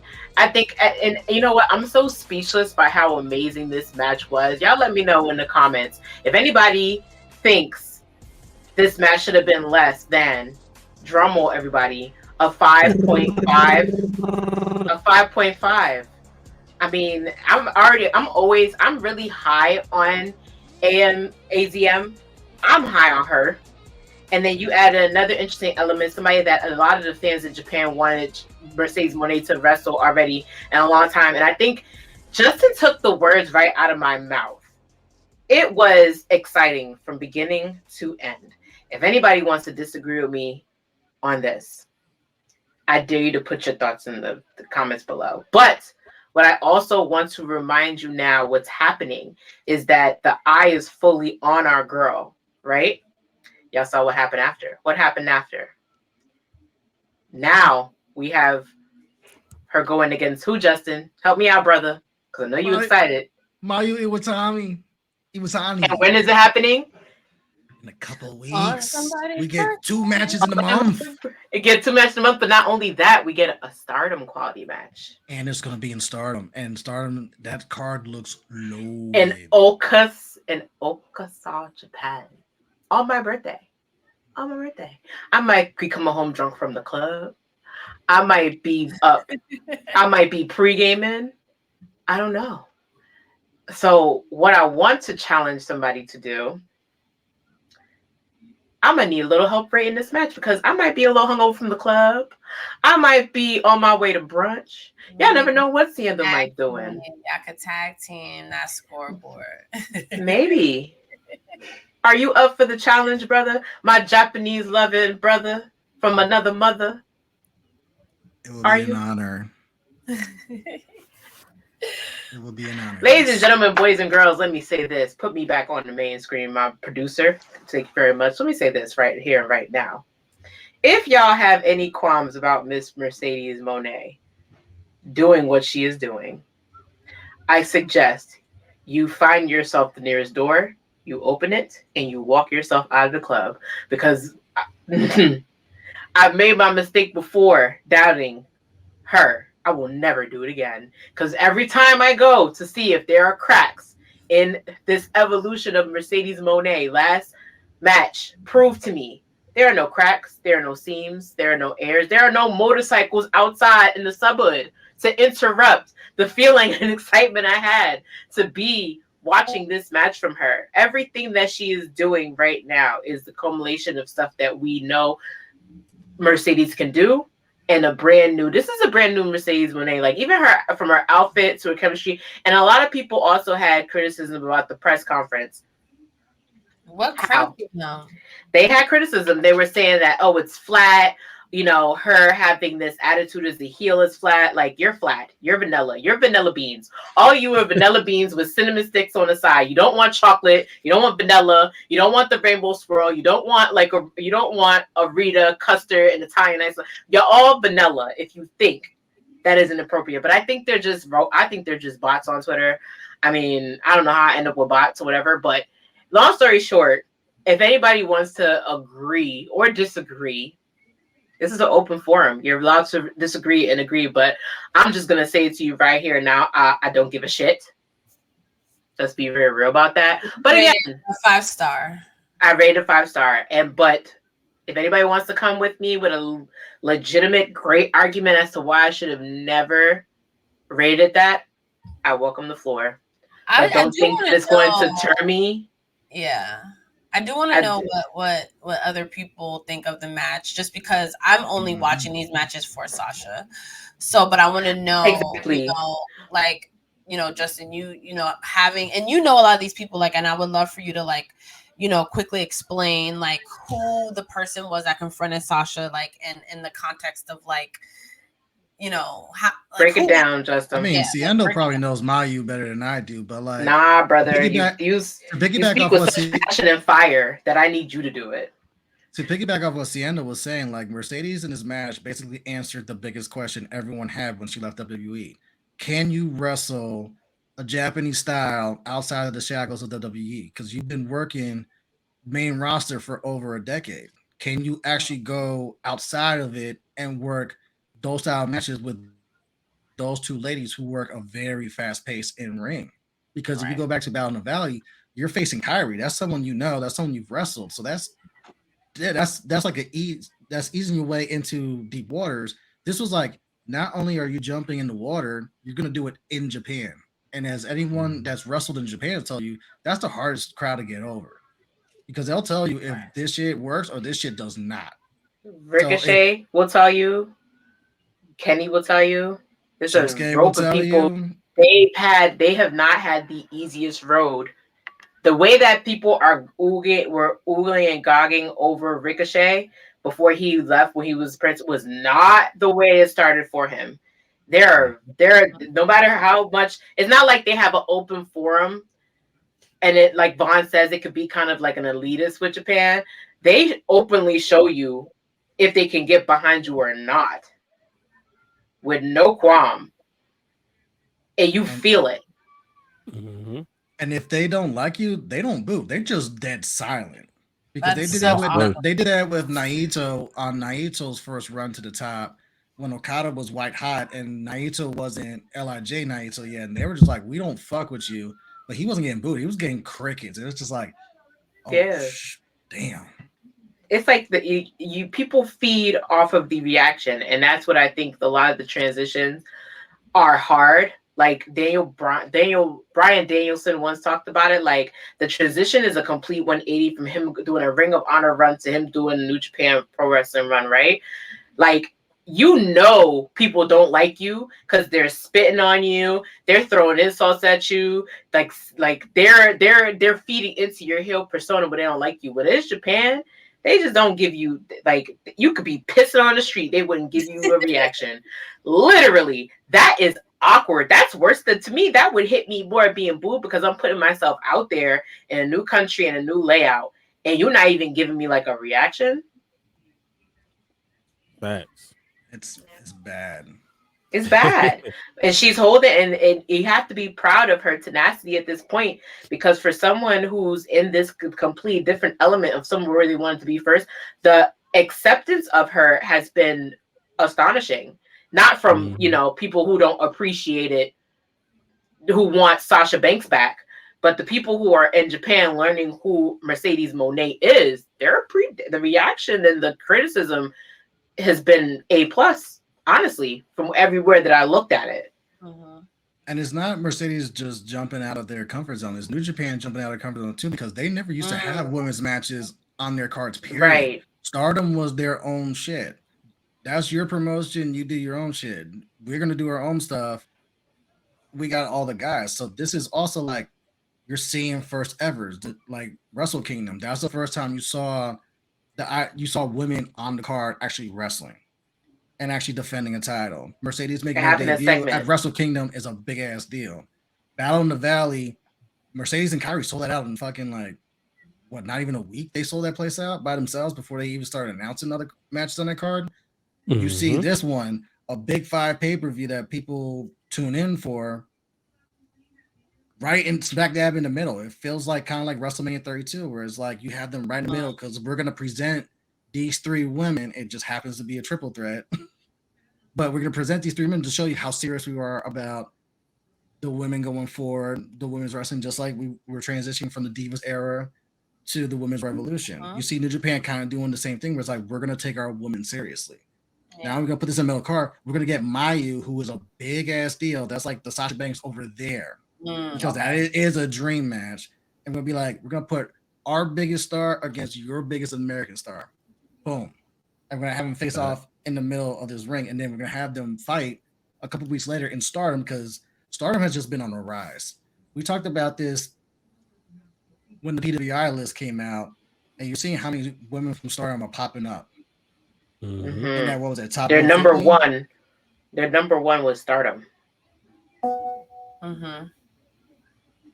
Yeah. And she wasn't the only one on that list that was highly praised. And it's like, no, Stardom has been putting out bangers. A lot of content creators and podcasts I listen to be like, if you are not watching Stardom, go watch Stardom. If you like in-ring women's wrestling, all they do is just give bangers. And it's exciting too that Mercedes is the one that's a part of them giving women's wrestling a chance, because it's her vision. That was her dream. That's what she got into this for, and that's what she wanted to do. She wanted to change the game, and that's exactly what she's doing. So let's give Mercedes Moné some applause. I'm always here for that. Dope. So let's take a quick break, and then we'll get into some of our feedback on Twitter about those tag team championships. All right. This moment, especially, it was in front of a crowd, and she came in as champion. And even though, this is Bianca's moment, and she, if Bianca didn't win, I would have been like, what the hell? It was still, I think, a moment for Sasha, for her to be self-realized, like different gear, like everything about her, the confidence, of course she had to have an entrance. But this moment for me is probably one of my favorite Sasha moments. And I was trying to find a photo of Sasha's face and her and Bianca getting like emotional before the bell rings. And I think for just Black girls, Black women, shout out to Black Wrestling who got us the hoodie, the sweatshirts with the moment on it. But it was significant in so many different, ways. And then this being the second match that main evented WrestleMania. But for the first Black females to do so. Yes, exactly that. Talk about the evolution of the background. I know, right? Shout out to Krista B. She's booked and busy tonight, hosting for Days Summit. If you're from New York, you probably heard of Days Summit. So yes, if you're in New York, you should be at Days Summit. Yeah, I do also want to give another shout out to our family over at Battle Club Pro. They are putting on a banger tonight for their annual WCW show. So I just want to send them some love. This is the first one I've missed in a couple years. So support indie wrestling, guys. Support local wrestling. It is really the heart of it all, and it's important to support it. So speaking of Battle Club Pro and our family, Vaughn actually, I don't know if he's still watching, still in the comments, but he had an unpopular opinion about the WWE Women's Tag Team titles. And he says they need to become a mid-card singles title for the women to compete for, like the Intercontinental and US title for the men. Now, I know personally that I've always wanted a mid-card title just because it would give the women another, title to fight for, but it'll also show who the workhorses are, who deserve, I think that's the one title where you can say like it's awarded to someone that deserves it. So how do you guys feel about Vaughn's unpopular opinion, which I don't think it's an unpopular opinion. I think a lot of people feel this way. I think a mid-card title would be cool, especially if you get this opportunity for, like you said, a lot of the workhorses, right? You can see Io Sky put on the type of matches she put on. And then as the company gets more comfortable with her, you can start to see her transition to the main event and become a big star, right? Somebody even like Valhalla, right? She could be competing for the mid-card title on SmackDown, and you could see her and the Viking Raiders all trying to wear gold or something. So I think it would be good, especially for the ones that's like, it's kind of hard to see them in a title picture right now. Like Xia Li. We've been wondering what the heck been going on with Xia Li for a while, since we was playing pool in Dallas, and she was right there. And, you know what I mean? And so it would be nice to see her going for a mid-card title, So that's what I think it would be good. I actually agree with Vaughn on this one. I don't think it's unpopular because I think the way this is gravitating, either they're gonna do something once and for all with those tag team titles, or we're gonna dismantle those, and then you get like like he said, like an IC or US title where you can have that float on both shows and you can showcase the women without having to just randomly throw them into tag teams. Because that's been kind of the thing of like, we're pairing you up, but not explaining why we're pairing you up other than you're going after tag team titles. Yep. And I've always thought like the women's division would actually benefit from like, you have one top title, you have the IC title, and then you have the women's tag team titles, and have it fluctuate like that. It still needs to be flushed out because there's too much inconsistency with WWE's women's Right. division, but Right. I would like to see it. So it's not unpopular. Vaughn's kind of onto something. And I think it really just all comes down to how they're booked. Because everything that you're saying about, or even that I said about what a mid-card title can do for the women's division, all those arguments like, oh, they can go to multiple brands or they can do that. That's everything that tag team titles can also do and should be doing. So it's like, is that the solution to the problem, is just to make it into another title that might also be booked the same way? Or do you think if there is a mid-card title, they would actually book it the way that they should, to where we care about them? I think we'll see it start off that way, but I know one thing we don't want to happen is like AEW. AEW got, I think, like 20 something belts. Too many. And you only see about 4 a night get defended. Yeah, world title, TBS, TNT, tag literally title, had title, international title, FTR or FTW title. FTR. Then you got to count ROH title, ROH Pure Championship, ROH TV Championship, ROH Tag Championship, ROH the Trios Tag Team Championship. And then when they had control of like the AAA stuff, yeah, way too much. Remember, Kenny Omega and then you have to add on top of that they at one point had the Impact Championship defended on there. The ROH Championship is being defended on there. The New Japan, a New Japan Tag Team belt was what was it, Forbidden Door? They had a title defense at Forbidden Door. Like, there's belts for other companies on that company. So it's like, oh my God, you didn't think about that. You're so right. You have to think about the fact that you don't want it like that. You don't want us to go into this the bingo hall where they have the thing. Y'all know. Y'all already, if you ever seen bingo hall bingo things, the Rolodex, and then you have the old man shaking his fingers and going in there and going B12. It seems like that's what it is. When they're in the back, they get this big ass bingo ball machine and they roll it, and then JR takes his hand, goes in there and goes, "Oh, we're gonna defend the FTW championship on Dynamite." That's what it feels like, and you don't want that. So for me, that's my issue. Like, I don't want them to take that champion and be like, all right, well, the Divas need something else to argue with. Because if that was the case, because guess what we were all asking for before they got rid of it? What did we all ask for? We've suggested multiple occasions that the 24/7 championship become what? A mid-card title for the women. And what happened? Nikki Cross, not looking in the garbage can, threw it outside the garbage can. And then nothing went of it. When you had a woman holding the title. So bad. She hated You that. see, another thing of if you're gonna do it, make it make sense. Right. That's the main thing. Make it make sense. I don't know if this is a popular or unpopular opinion, but this isn't the opinion, but when they had announced the NXT Women's Tag Team Championships, I thought it was one of those, like, how about you figure out one tag team championship before you introduce another one. But now, but they're doing it better than the main roster is. Yeah, no, I literally thank you. That's literally what I was just about to say. Sorry. Is that the NXT championships are being booked better than the other ones. Mm-hmm.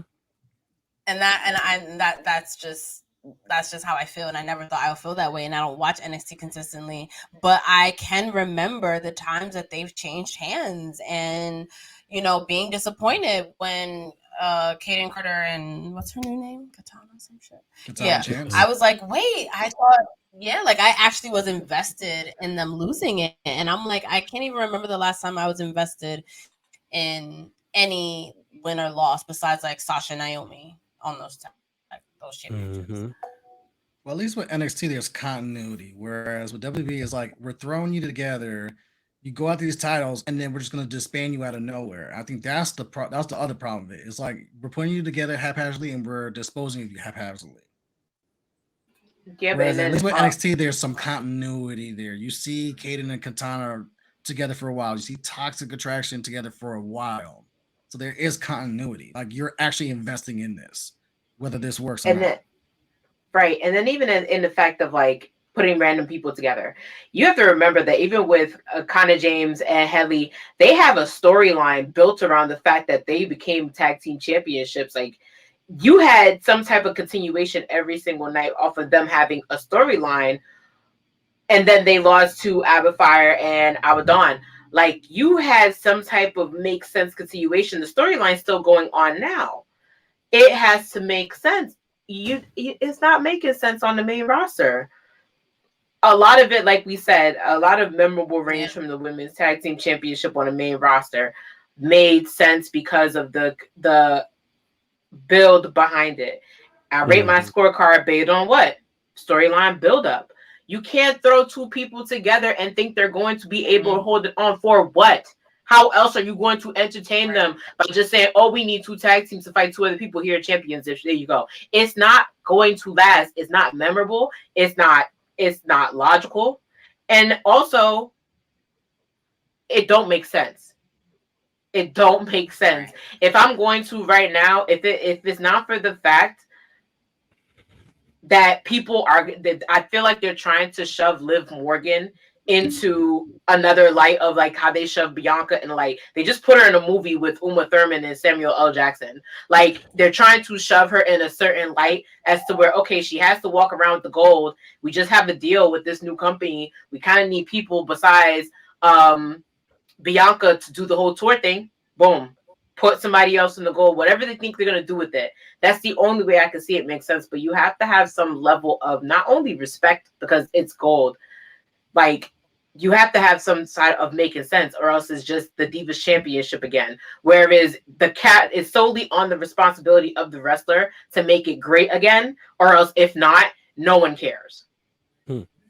Prime example, look at like the men's division. Like one of the best tag teams over the last couple of years before they eventually disbanded was the Bar. But how did the Bar form in the first place? You had Sheamus and Cesaro do a best of 7 series of matches where from every match, the physical, the intensity, the violence just ratcheted up to where you got to that 7th match and they were beating the absolute fuck out of each other in a banger of a match. And then they were like, all right, I actually respect you. I don't like you. I don't respect you. And then they doing that frenemy stuff. I was like, let's be a team, but we still got to warm up to each other. And then when they finally grew and became a cohesive unit, they were the ones that defeated the New Day. When the New Day had the longest tag team title reigns, they were the ones that dethroned them. Am I mistaken? Right. Think of how excited people are when the Street Profits. Think of how excited they are. Like the Usos. The Usos, even freaking RK Bro. There are people that are actually fans of RK Bro because it people makes like sense. Yeah, but you see, people like them because we gave them a chance before us. They were put in front of us to have this build, to have this chemistry. When we ever been really given a chance to see Liv and Raquel have chemistry? Aside from them being in the ring together, where's their backstage segment? Where, like, even with, like, okay, for example, with Sonya and Mandy, right? What did they have to do? They literally had a YouTube channel where every city they went to, they ate fucking donuts, but people like them together. A lot too on the Twitter thread is that Fire and Desire should have been one of the first championships because they were also, champions, because they were also one of the few actual tag teams for a while, that actually were friends, that actually were booked as a tag team for a significant amount of time. So I'm so glad that you brought that up, and just like the potential of even the other mashup tag teams that they had, but it was just no energy being put into it. Nothing. No. But I want to get back into the 24/7 championship because a lot of people the R-Truth title. Oh God, I'm sorry. I feel like this is my fault.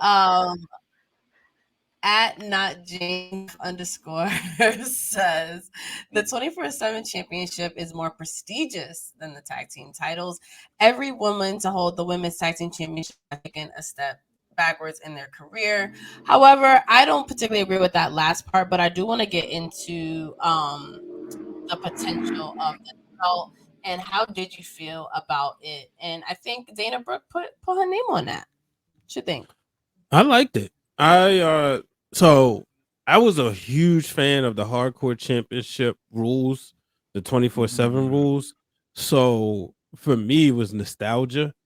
I didn't need it to be serious. And be honest with you, I kind of hoped that I might win it somehow. And this was before, like I was. Oh, that's what every kid's supposed to think. That's why. I mean, if Rosenberg can get it, why not Brian H. Waters? Right. You thought that he was going to have an interview with Peter Rosenberg and just sweet chin music him into the back of the chair and just pin him?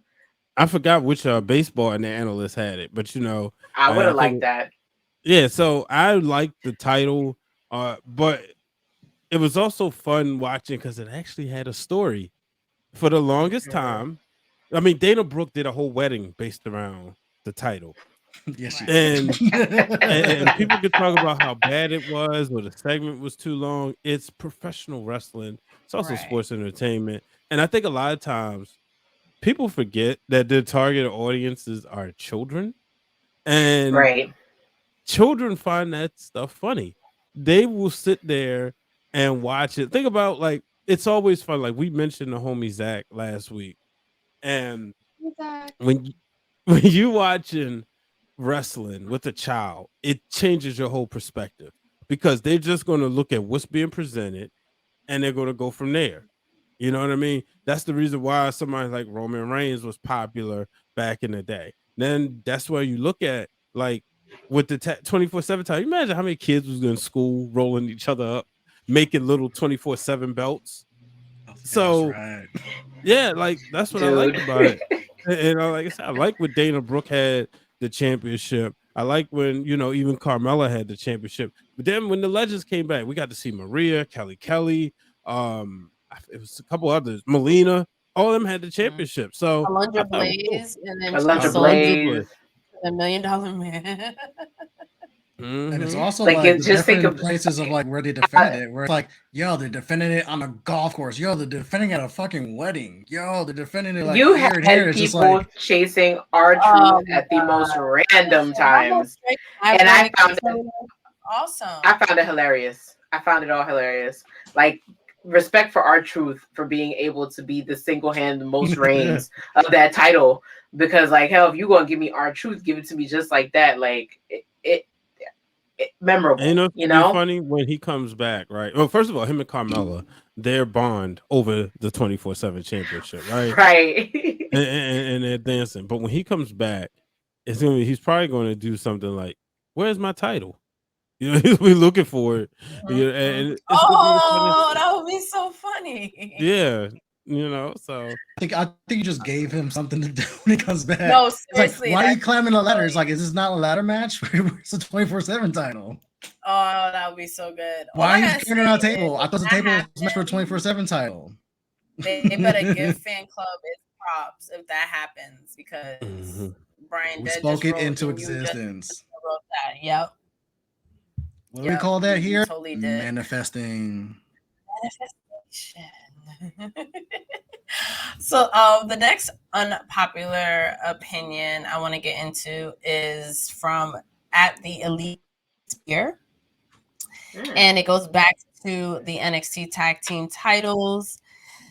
So he says, I'll wait for the graphic to get pulled up, but no worries. There we go. So at the Elite Spear says they should merge the tag team titles with the NXT women's tag titles and have a giant division again, since they can't seem to get it right. That is not a terrible idea. What are your thoughts? How about no? Oh. How about no? How about we do what we've been saying the entire time and just do the groundwork to make it make sense? But then again, the reason why I say this is because if you make it make sense, it does what Bianca has been able to do with that title. Make it as special and relevant to her as she has, which is why she's had the reign that she's had. You tell the story like you told with Charlotte and Rhea. Even when it was the NXT Women's Championship, those two, you cannot lie, have told an amazing story. They've given you a redemption song. They've given you the redemption song, full in color. Do that. Stop shortcutting the championship. Stop merging it with other championships. Stop trying to segue it into things that don't make sense. Stop giving it random times to be defended and switch. Make it work. That's all. You can't merge it with nothing else, because you merge it with the Raw Women's Championship, and then what? And then what? What's difference is supposed to make? Every Survivor Series, I'm going to cross my fingers and hope that all three of the titles get defended? No. Right. No. I think also what you're saying, I think what you're saying too, Seindole, which is like so sad, is that we've lost all hope in WWE's booking ability in the women's division, because if we did have confidence in the booking, I think this would actually be a really fun idea. The draft coming up. Yeah. Merge the titles, mix it up. If they had been building a dope tag team division up until this point, I think that would have been a great idea. But it's like, go ahead, Brian. No, I'm saying like that was the purpose for, like we mentioned earlier in the show, where it was supposed to be one set of tag titles, and that would have built all the women. Like, just, you know, everything Mercedes is doing now and introducing us to other women, it would have been the same thing with the tag titles. Sorry, I had a sneeze that was about to come and it didn't. If we would have had, let's just say, Lita and Becky Lynch going against, you know, Kiana James and Fallon, right? Imagine now more people are going to be paying attention to them. You know what I mean? Damage Control versus Toxic Attraction. Like, it's going to be so many eyeballs, and since you already have more men on the roster than women, it's giving more opportunities, but it's also giving these girls an opportunity, these ladies opportunity to work with veterans and then improve their game, step their game up. But then you also stepping up your ratings for USA on Tuesday nights, because if I know Lita and Becky Lynch is going to be on there, if I know Bayley and whoever is going to be on there, Bayley and Sasha is going to be on there, I'm going to tune in. And that's where the missed opportunity was. So can I ask you this, Brian? What do you think is the missing link in all of this? Like, if you had to go in there right now, walk into the room, say, listen, I'm in charge of this specific, like the women's tag team championship, or even UP or Justin, what do you think, what kind of impact do you think would make it be taken more seriously? Because to me, and this is my honest opinion, the fact that people think it's appropriate to be like, okay, the tag team titles are meh, let's merge it with something that's already epic, is sad. Because I feel like this tag team, just like the Usos holding the tag team and everybody being so excited about Kevin Owens and Sammy winning at WrestleMania, that same excitement should be linked with a women's tag team belt, and it's not. And that's what's so frustrating to me, because we have been asking for another belt for so long, and you give us another belt and you just are just like, meh. Like, I'm starting to lose in this. Like Pat said, I'm losing the hoping in the booking, because it feels like, do y'all care? Are y'all choosing to care? Do you only care when it's certain people coming back? Do you care when you needed to fill a different, what is it? Yeah. I mean, it always comes down to storytelling. Right. Okay. No, you're right. They're not given that chance, in my opinion. Here's where I'll push back on this, because I would say no for two different reasons. Number one, you're asking the title holders to work more shows. So that's SmackDown or Raw plus NXT. And it worked during the whole Golden Role Models era, because everything was at the PC. It was a one-stop shop for everything. So it made it much easier to be like, yo, pull up to NXT and work this match.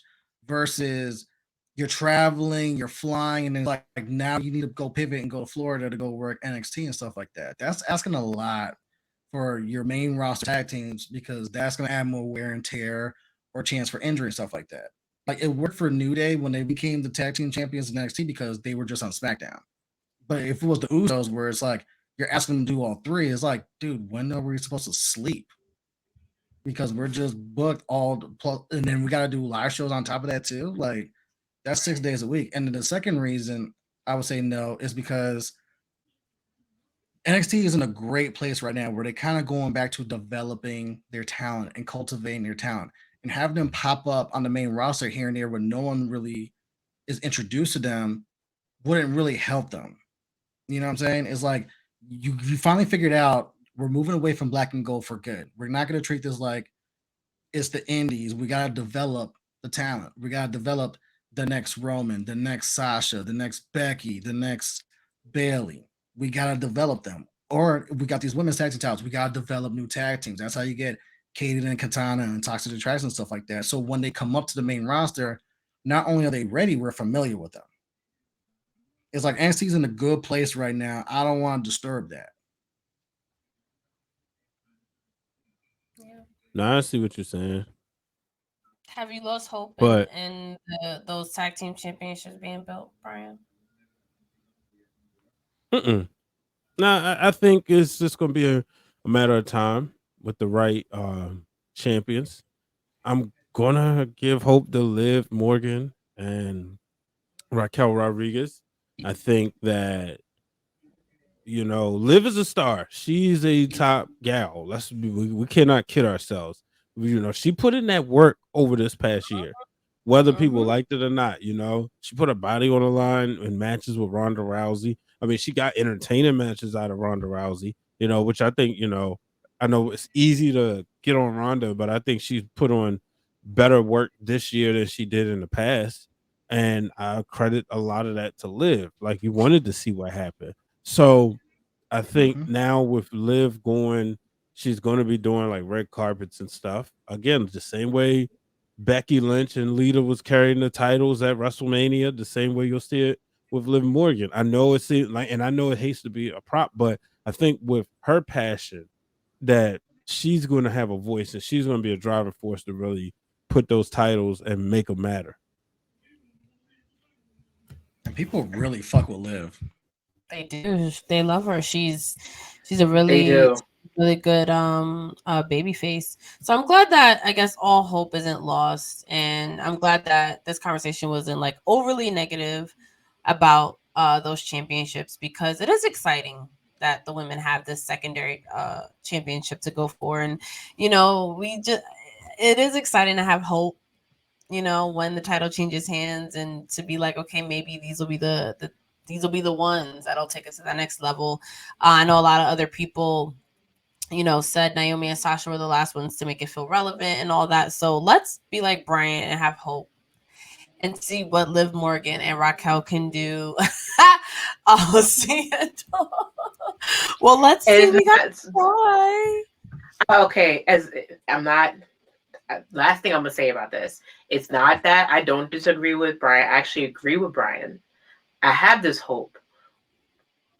The hope that I really have, though, is for someone to take their ass in the writing room and be like, if you put together another random ass match, I will slap the piss out of you the way that Ari slapped the piss out of his ex-agent on Entourage. That's what they need. They need somebody who's going to get in there and back produce these matches the way they back produce the men. I don't have a loss in faith in it.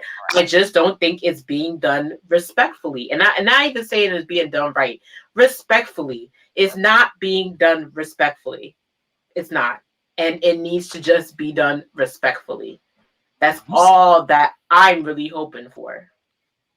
Damn, you said Ari and Adam Davies. That man came all the way back, cocked back, and slapped the piss out of him in front of everyone. I remember that. He said, "You took his whole palm hand and smacked him." That is the mother. That is my wife and the mother of my kids. You got 3 seconds. I love that kind of energy. walked from his office all the way down Sunset Boulevard to a different office to smack the shit out this man. That's what I need, somebody to cock their backhand and be like, no, let's do this right. Let's start making this important. Because like y'all talk about people being tired, Bianca at some point, if they want her to have the Roman Reigns title defense, she's not going to be able to defend at every show. You need them tag team titles, but no one's going to take them seriously if your own company is not taking it seriously. We can be passionate about it all day and night, but at the end of the day, all four of us do not run Raw. We don't run SmackDown. We have as much say as the person who puts the popcorn in the box to serve to the people. That's how much say we have. Because we get on our little keyboards and we tweet and we tell them. They laugh from the private jet that lands in Teterboro every morning. They don't care. Like it's as much like there's never going to be another Occupy Raw. I'm sorry. Who's going to occupy Raw for the Women's Tag Team Championships? Damn, Brian really came for those Twitter tyrants. He did. Those warriors. Just keeping it real. Brian. What? Well, I said not everyone's a celebrity. Never that. Yeah. But I'm glad I'm glad we were able to get into these titles. I always want to. It's something, if you follow us, it's something that I tweet about all the time because it's super frustrating. We do have new champions. This could be the dawn of a new light, the dawn of a new age. So let's just, let's stay hopeful. Like Brian, let's hope the writing gets better. Let's hope the booking gets better. The draft coming up is a huge opportunity for that. So stay tuned. Come back to the fan club. And we'll definitely get into it as the booking of these titles continue. Maybe that'll be like, something particular that we do in the fan club is follow how these tag team championships are being booked. Because this is the test. This is the official test. We got the tracker. We have the tracker. The tracker. We do. So make sure you tune in because we'll definitely continue tracking those. Hopefully they get mixed up. So we'll take a quick break and then we will spotlight our Indie Women of the Week. Yes, sir. So what's up? What's your name? Justin. KRISTA B. Ebony. My name's Vaughn. It's Lawrence from 2.5 Bros. Your favorite whole host, Mr. Hitter with the wee. Sean. Who do you want to fight? Or who do you think that you could beat in a wrestling match? The Miz. Why? Because I know. Is that it? Yeah, I got hands, that's why. I pick Spike Dudley. That's an easy match for me. I mean, Spike, he did some shit though. Like you really. Nah, that's a fact. No, but I would smoke him though. Me personally, I would smoke him. But like other people, Symbol. Rey Mysterio, kick his ass. It's like, damn. Who's that flying? maybe do it. Sasha Banks. Why? I'll beat that bitch up. God damn. That's why his Louis 619. You don't know which area code he's in. Is he in the 212? Is he in the 619? I'll beat her. Why though? Yeah, You just Brooklyn. hey. You feel me? Damn, I was gonna say Brock Lesnar. I like the confidence. Like just. He's on some type of alcohol. He said Brock Lesnar. He's wilding like this wasn't in the octagon or some shit. A wrestling match. You said a wrestling match, but definitely in a boxing match, I'm working Brock Lesnar. I'm working like, I'm gonna keep it a buck with you. In a real boxing match with gloves and everything, hey, fuck with me, bro.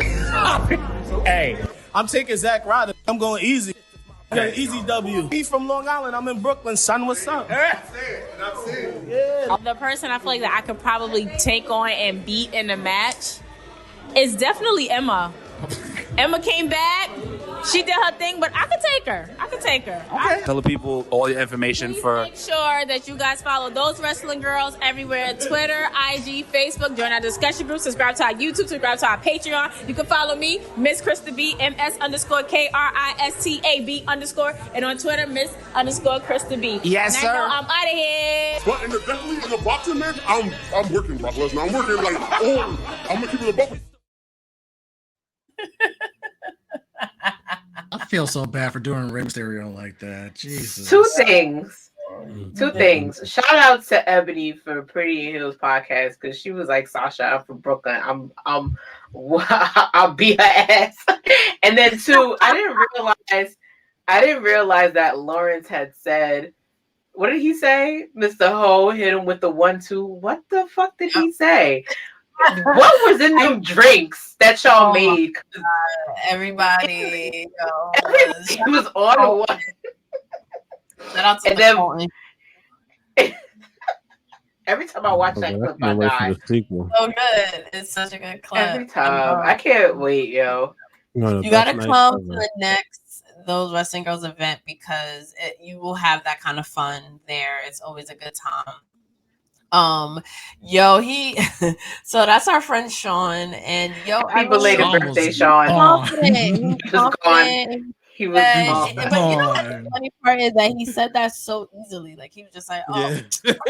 Well, he used to be a boxer, so that's why he was so confident. He was like, nah, but in a boxing match, I'm working Brock Lesnar. It's like he used to box, so it's just like, yeah, we know. But like, he tries to explain it. It makes some sense, but when he says Brock Lesnar, we're all like, you see that, and all of us behind the camera were just like, my cousin. Mind you, shout out to my cousin Leo, because my cousin Leo was like, did you just say he's going to beat Brock Lesnar? And what planet? And then she went back to having a conversation with fucking Black. And I'm like, did you not just play him? But you know what? Liquor makes people confident, y'all. Come to the next Those Wrestling Girls event. So I saw that video. I felt like I was in the car when I first saw that video. And I was like, wait, what did I just watch? Did he really say what I think he just said? Now, look, I met Lesnar before. Lesnar, he felt like if he want to, he could just break your hand. Him and William Regal.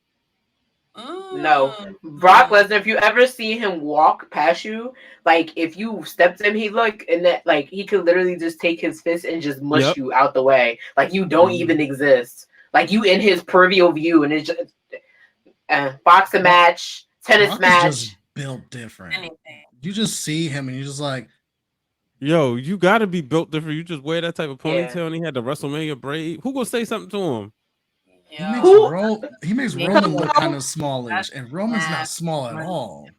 It can't be a boxing match, a UFC match, a thumb battle. I don't care.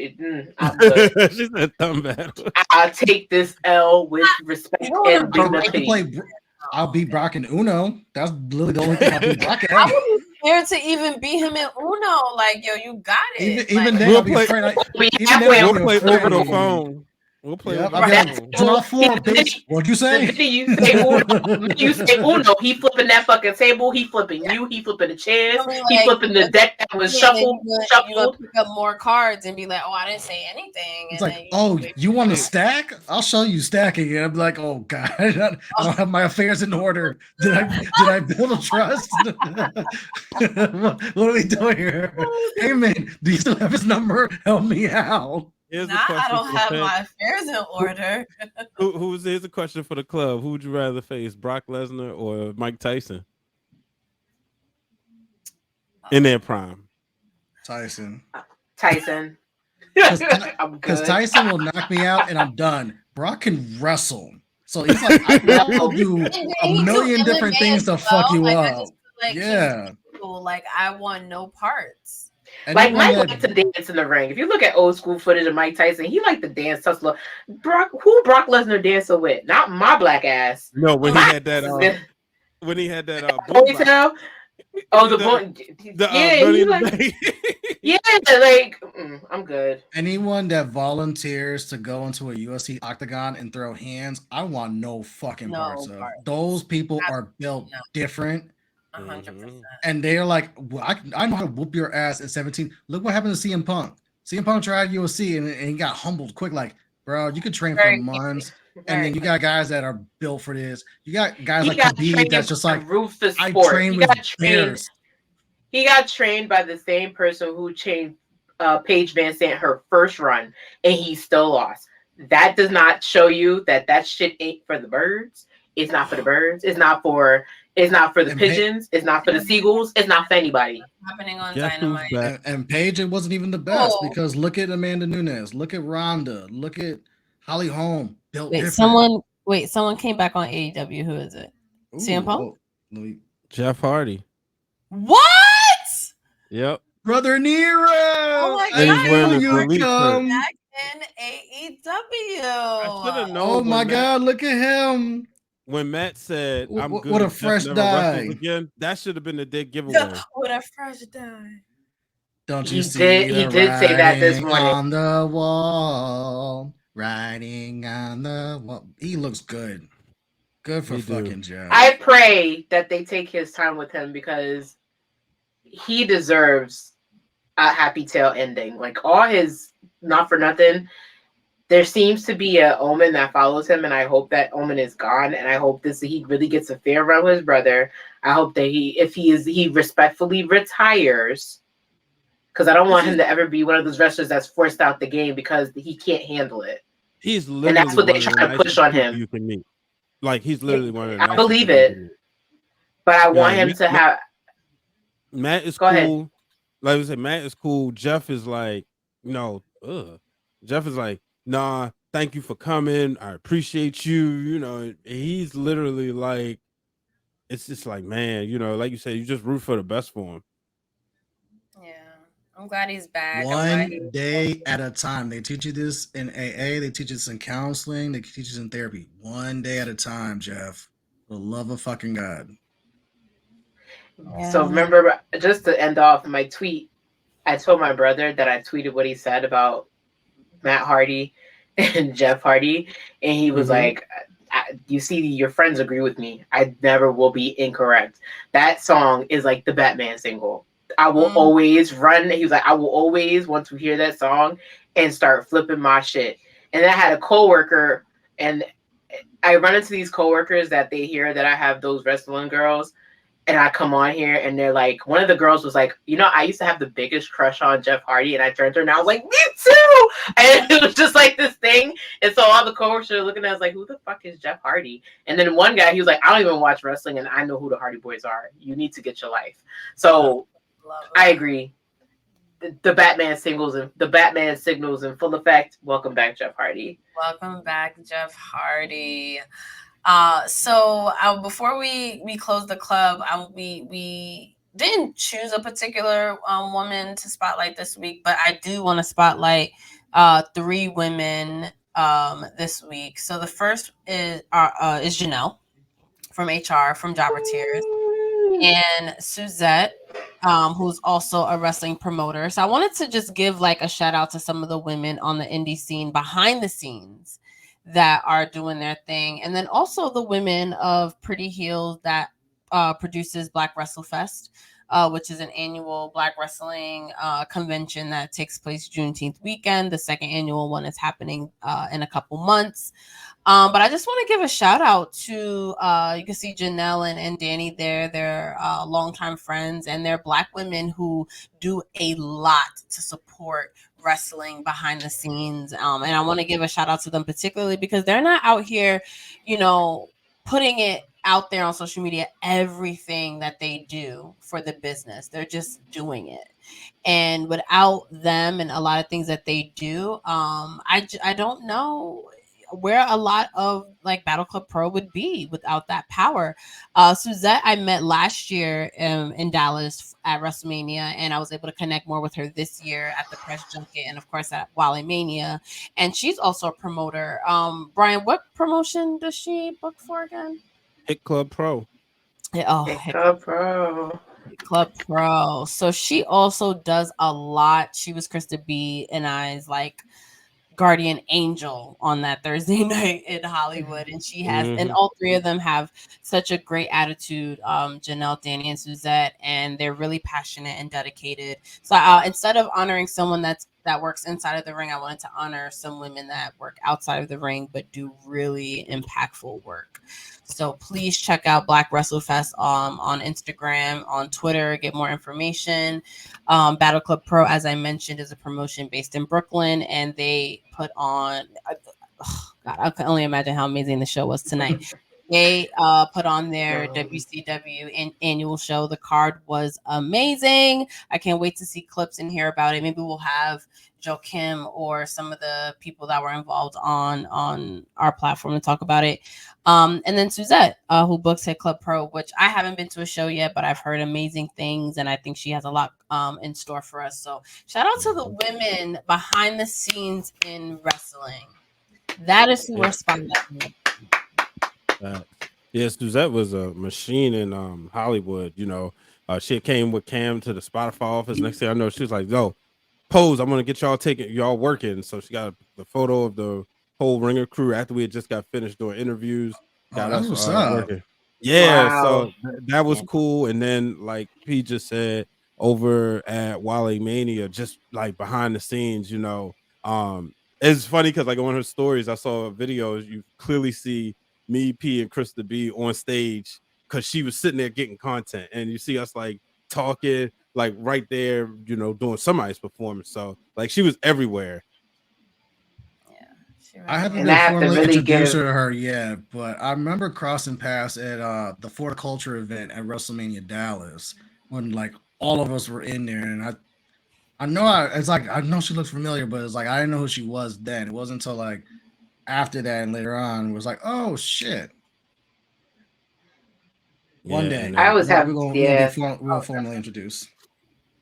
There's always like a soft spot. I feel like if there were dynamic duos besides KRISTA and P, I definitely think that Dani and Janelle definitely put in that dynamic duo work, because when I tell you these ladies, there's not a plane, a bus, or a car that these ladies don't travel to support everybody the way that they support everybody. And when I tell you they support everybody, like personally, even with me, like y'all only see me here on the Flag Hub. If it was not for Janelle personally told me like, no, you're coming, you're doing the Big Four, we're having you on this show, like I'm getting you on here. And she's just like been also my guardian angel in a sense. So like the admiration for them, like how important it is for them to be women behind the scenes in an industry where not for nothing, we're not always accepted unless it's by circumstance. It's huge. Because without them, like especially without people like P and KRISTA and Janelle and the Danis and the Suzettes, and if you're going a little further, like all these other women that support, like the Savannahs, like all these people that I know, like the Mimis and stuff of the world, to support us, I would not even have a chance to be up here to have the confidence to talk about what I talk about. Y'all just inspire me in a different wavelength than any man. No offense. I love my brothers. I love these two up here. But the way that these women inspire me, like, is a whole nother level. And we need more of that. So everybody who knows them knows. Yeah, everyone who knows them knows. I mean, real quick, just want to, oh, go ahead. No, I was just gonna say real quick, just shout out to once again those wrestling girls, and in this case especially P, because you always see, like, you see women in a lot of spaces together, but don't mean they are working together, right? And you can see one woman over here, one woman over there, and it's always like, I grew up where I watch, especially in church, women be catty with each other and not support each other, not help each other.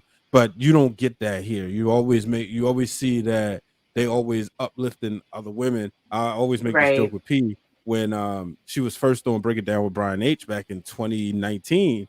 You know, there's a quote that she said on the show: "We support all the women," and that wasn't just like, she wasn't just saying it, like it's literally come true. And you see that right here, especially with the spotlight. Appreciate you. We appreciate them. Speaking of BlurCon, I definitely want to try to make it this year for sure. I think it's in the beginning of July. There's a lot of stuff coming up post Mania. If you weren't at this Battle Club Pro, show tonight. There you go. Got it. And then we got Black Wrestle Fest Juneteenth weekend. And then we have BlurCon, and then there's Jobber Slam, and then there's Summer Slam. So there's a lot going on. So make sure you follow TWG5. Oh my God, I forgot about that. Yep. B and I are already on the 5 count. We're already planning our 5-year anniversary. It will probably be here in Brooklyn. So yeah. Not the Bronx. I feel like after Mania is now the road. Come on, bro. We're not breaking tradition here. There's a lot of blessings that happen in Brooklyn. Come on. Well, the first time I went, it was in Manhattan, right? Wasn't that Manhattan? That was Manhattan. And look how much of a blessing that was. Hit all the barrels. I mean, I'm just saying. Next thing you know, you're going to be like, is it in Jersey? Y'all not coming to Jersey. So the last time I went to a show in the Bronx, it was amazing. You shut up, Justin, because ain't nobody coming to, nobody's sitting in traffic to come to PG County. So relax. Anyways. Just saying. I don't go to PG County. Wow. I don't go to PG County. I look at that like Jack Sparrow and fucking Pirates of the Caribbean. Like, that's y'all over there. I would say Justin don't live in PG County, do you? No, I live across the bridge in Nova. He's like, hell no. I am close to DC and PG County. It's basically like. Wait, does Vaughn live in PG There's County? no shade. My aunt lives in PG County, trying through. My aunt's in Heightsville, Maryland. Vaughn, no shade. PG County is the fucking hood. Everyone knows. Pickle County. It's Little Mexico. It's Little Mexico City. I'm sorry, it is. They fake hood. They fake gangsters. You get off the Silver Spring exit, you can get watermelon and tahine. And Silver Spring, we don't even want to go there. They bougie. I mean, Brian should know. He lives in Baltimore. that's it's real Baltimore. shit. It's Baltimore. Baltimore. Short East Side. Baltimore. Did I say it right? Talking about stupid. What you talking about, stupid? Baltimore. Something about hood, stupid. Except for inner hall. It is. I mean. Wow. Brian, say YouTube. No. What it do? Like, Hulu, like when Hulu was like, how they say Hulu? And they put the tweet out. It was like, what was it? Yeah, Hulu. It's Hulu. YouTube. Oh, Aaron, earn. Oh man. Well, I want to thank you guys as always. I can't. Bruh. That day is past. I don't have to say it no more. I don't want to go back to 2222.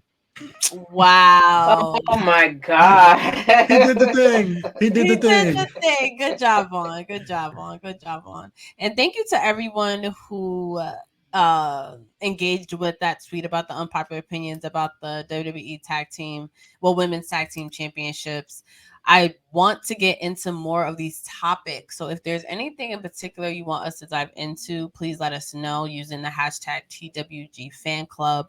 If you have enjoyed your time in the fan club, guess what? We are here every single week. Every Wednesday at 7 p.m. Eastern, exclusively on Twitch. Playbacks are available the week after on YouTube, which have been getting really good numbers as well. So people are also enjoying the playbacks. So if you aren't able to tune in live every Wednesday like Rakarsha does, we love you, girl. We hope everything is well with you. You can always check it out on YouTube. I also want to give a shout out to my other half, KRISTA B. Like I mentioned earlier, she's booked and busy. She's on her hosting shit again, which we love because KRISTA B is so good at it. And we always miss her on the fan club. So maybe she can pop in when if she's not busy next week. And yeah. I want to thank my crew. I'm going to let them sign off, but I want to thank my crew as always for making Wednesdays one of my favorite. Actually, it is my favorite day of the week because I love getting together with you guys and everyone that joined us. If you enjoy coming to the fan club, tweet about it. share on social media using the hashtag TWG Fan Club. Bring your opinions. We will pull it up. We will dissect it. We will talk about it. We love featuring you guys on the show. So make sure you spread the word on TWG Fan Club. So where can everyone find you guys? You can find me on Twitter, Instagram, TikTok, and now YouTube and Twitch at It's Justin Rich. We are finally, yes, we've had a YouTube channel since 2011 and we have posted 0 damn things on there. That will be changing in 2023. We still workshopping some things, figure some things out, but YouTube and Twitch, we also gonna be on there. You can find me here. Very interesting. You can find me here Wednesday nights for Those Wrestling Girls Fan Club with these 3 beautiful, amazing, intelligent co-hosts of mine. You can catch me from time to time Tuesday nights, Twitter Spaces for Turnbuckle Talk with me and Corey, where we talk all things wrestling. You can catch me from time to time on True Heel Heat Sports and True Heel Heat Wrestling. Both of those channels are located on YouTube, where we talk sports, wrestling, and all that other fun stuff. Here, we outside, we active, we elevating, we leveling up. Let's go. Love it. Y'all can find me in about an hour and a half on the Wrestler Realm Now podcast. Make sure you check that out tonight. We are doing a mock draft. So the picks are in. So I'm going to reveal my picks. The Real Dwayne Now is going to reveal his picks, and Brother Brandon is going to reveal his picks. So make sure y'all tune into that. Y'all know me. I don't do nothing traditional. So should I give one exclusive? Of course. We that's what we do at the fan club, right? We give exclusive. Drop the bombs. Just a piece. Drop the bombs. Just a little. So the one I'm gonna give y'all that might surprise, I'm sending Miko Satomura to Monday Night Raw. So yeah, I'm coming with some heat tonight. I just got a boner, but go ahead. That just gave me your Ladywood is running wild. Is that yes, man? Yes, a purr. Y'all know. Listen, Miko Satomura. Okay. Yeah, she ain't no joke, man. That is. If it's somebody I want to go against Bianca Belair. Okay. You see the vision. Go ahead, Brian. So yeah, make sure y'all check that out. We'll be in the chat on YouTube and Twitch. Don't tell them in the chat. Make sure you don't tell them. No, I'm just gonna be watching the reactions. No spoilers. Yeah. But so yeah, make sure to check out this week's episode of Wednesday Worldwide. We had Stat Guy Greg on there to talk about Roman Reigns title run. Spoiler alert: Stat Guy Greg wants Roman Reigns to break Bruno Sammartino's record. Not the first one, but the second one that would take him all the way to Backlash 2028. And I kind of agree. So make sure you check that out. We also talked about if CM Punk would come back, would they sell out Wembley Stadium? And of course, Rey and Dom and a potential hair versus mask match that Rey Mysterio won. So yeah, check out this week's episode, Breaking Through Glass Ceilings. I have New Orleans reporter, First Black daily sports report, daily radio host David Grubb on, and that's a lot of the projects I got. So make sure y'all subscribe to Those Wrestling Girls so y'all can get every week's episode of the fan club a week later, as Queen PR said earlier. See what I did there? I did. Look at you. Look at you. Look at you. Look at you. All right. Okay. How do I follow up with that? And per usual, it is your honorary wrestling girl, Seindole B. You can catch me on Instagram at reload.relive. You can catch me on Twitter at reloadblive. You can catch me on YouTube at reload.relive. You can also catch me here every Wednesday with TWG and the 3 best friends that anybody can have. You can catch me this week not doing a goddamn thing but prepping because my birthday is in 2 weeks, and not for nothing, I'm finna turn the hell up. It's up to you to join. It's up to you to join the fray, or it's up to you to watch me be frayful. So if you can support my illustrious family up here, as Justin always likes to say. And I know whether or not you agree or disagree with a creator. But if Wale Mania stage did not show you where we divide, we will conquer. So get with it, get lost. Preferably don't get lost, just get with it. And on that note, oh, I love that. It's that 9:30 time. yes. Women's match. Speaking of double matches, I have my phone now. You gotta love a good, consistent TV show. Though. At least they're consistent. We know 9:30 No, is like, they broke. I ain't trying to hear that. Last week they broke tradition. They came on at 8:30. I'm pissed. Cause you said something. They were watching. No, you said something. You said something. No, you... Hey, at least it came on at a .30. I know Seindole rolled her eyes like, I know this motherfucker ain't saying semantics. Yeah, man, because it's like you gonna stick with it. We talked about this consistency. Don't have Jay Cargill on at 9:05 talking about some. That is the word of the day. Consistency. That's honestly one of my favorite words, and also the thing I struggle with the most. So it's like, I think this will push all of us. No, you don't. No, you don't. Ooh. I don't. Look at the show. You guys. Look at the show. Hello, we on episode 23, 22. This consistency. You're right. Holy shit, we are almost on track for our 25th episode. Something like that. Most people don't get past 2 or 3 episodes. P, I think that this calls for a celebration. I think so. For what, like 25? Yes, like Raw 25, like SmackDown 25. Oh my god, did you do Fan Club 25? Fan Club 25? I like it. That. I love it. The branding of it right there, Fan Club 25. Oh my god, this is episode 20. So we're on episode 22. So yeah, we coming up on 25. That is Dopington. So if we're on track, this is 22. 23, 25. So May would fall in the 25th episode. Hey, May is the 5th month. 5 times 5, 25. Ooh. Yeah, so we'll think of something. You know what else is gonna be 5 this year? Those Wrestling Girls anniversary. I know, it's unbelievable. I cannot wait to share with you guys how, like, some of the things Krista B and I are thinking, but you know, we'll get there. But that's usually in November. So start saving your coins, start saving. Get your hotel. It's most likely going to be November 4th this year. So save the dates because it's going to be a turn up you're not going to miss. We are trying to be like, we want this to be the other party of the year. Like you got Wale Mania. We want this to be the other party of the year. And to celebrate 5 years of those Wrestling Girls, I can't think of anything better. So on that note, I want to again thank everyone for coming to the club. We will see you next week, next Wednesday, 7 p.m. Eastern on Twitch. The next Thirsty Thursday, I don't think I mentioned it earlier, is May 11th.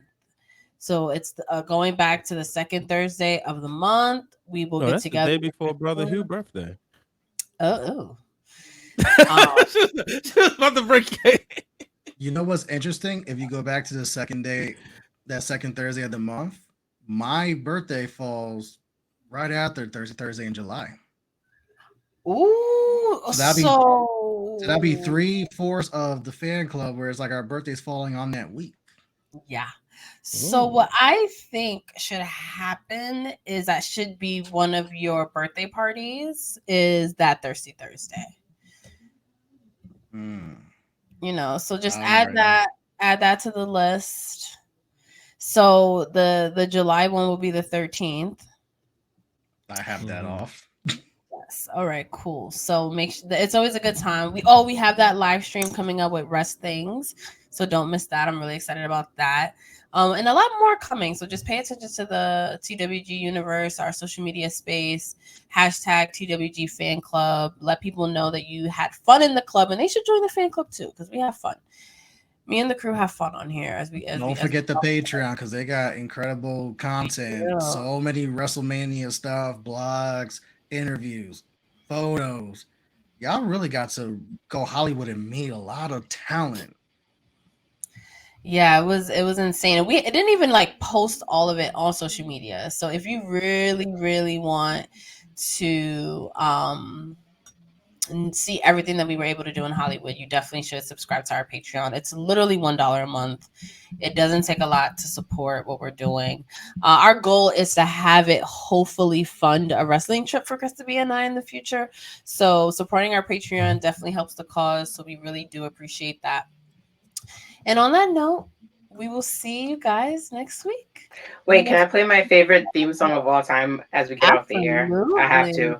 I feel like I'm gonna traditionally just start playing random theme songs. I love that. I love that for us. It's like, yes, I love that. Okay. DJ Seindole on the ones and twos. Exclusive. Let's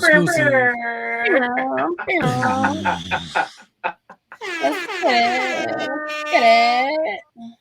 In honor of a lot of Shawn Michael based storylines coming to Dark Side of the Ring, I feel like it'd be a very appropriate time to start with this theme song. So I'm just gonna give y'all.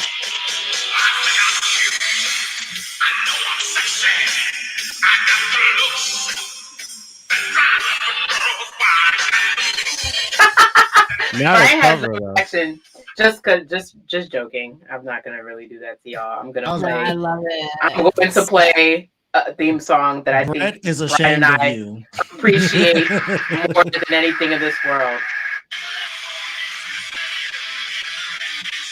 Come on, Brian. Go on, Brian. You know you want to sing it. No.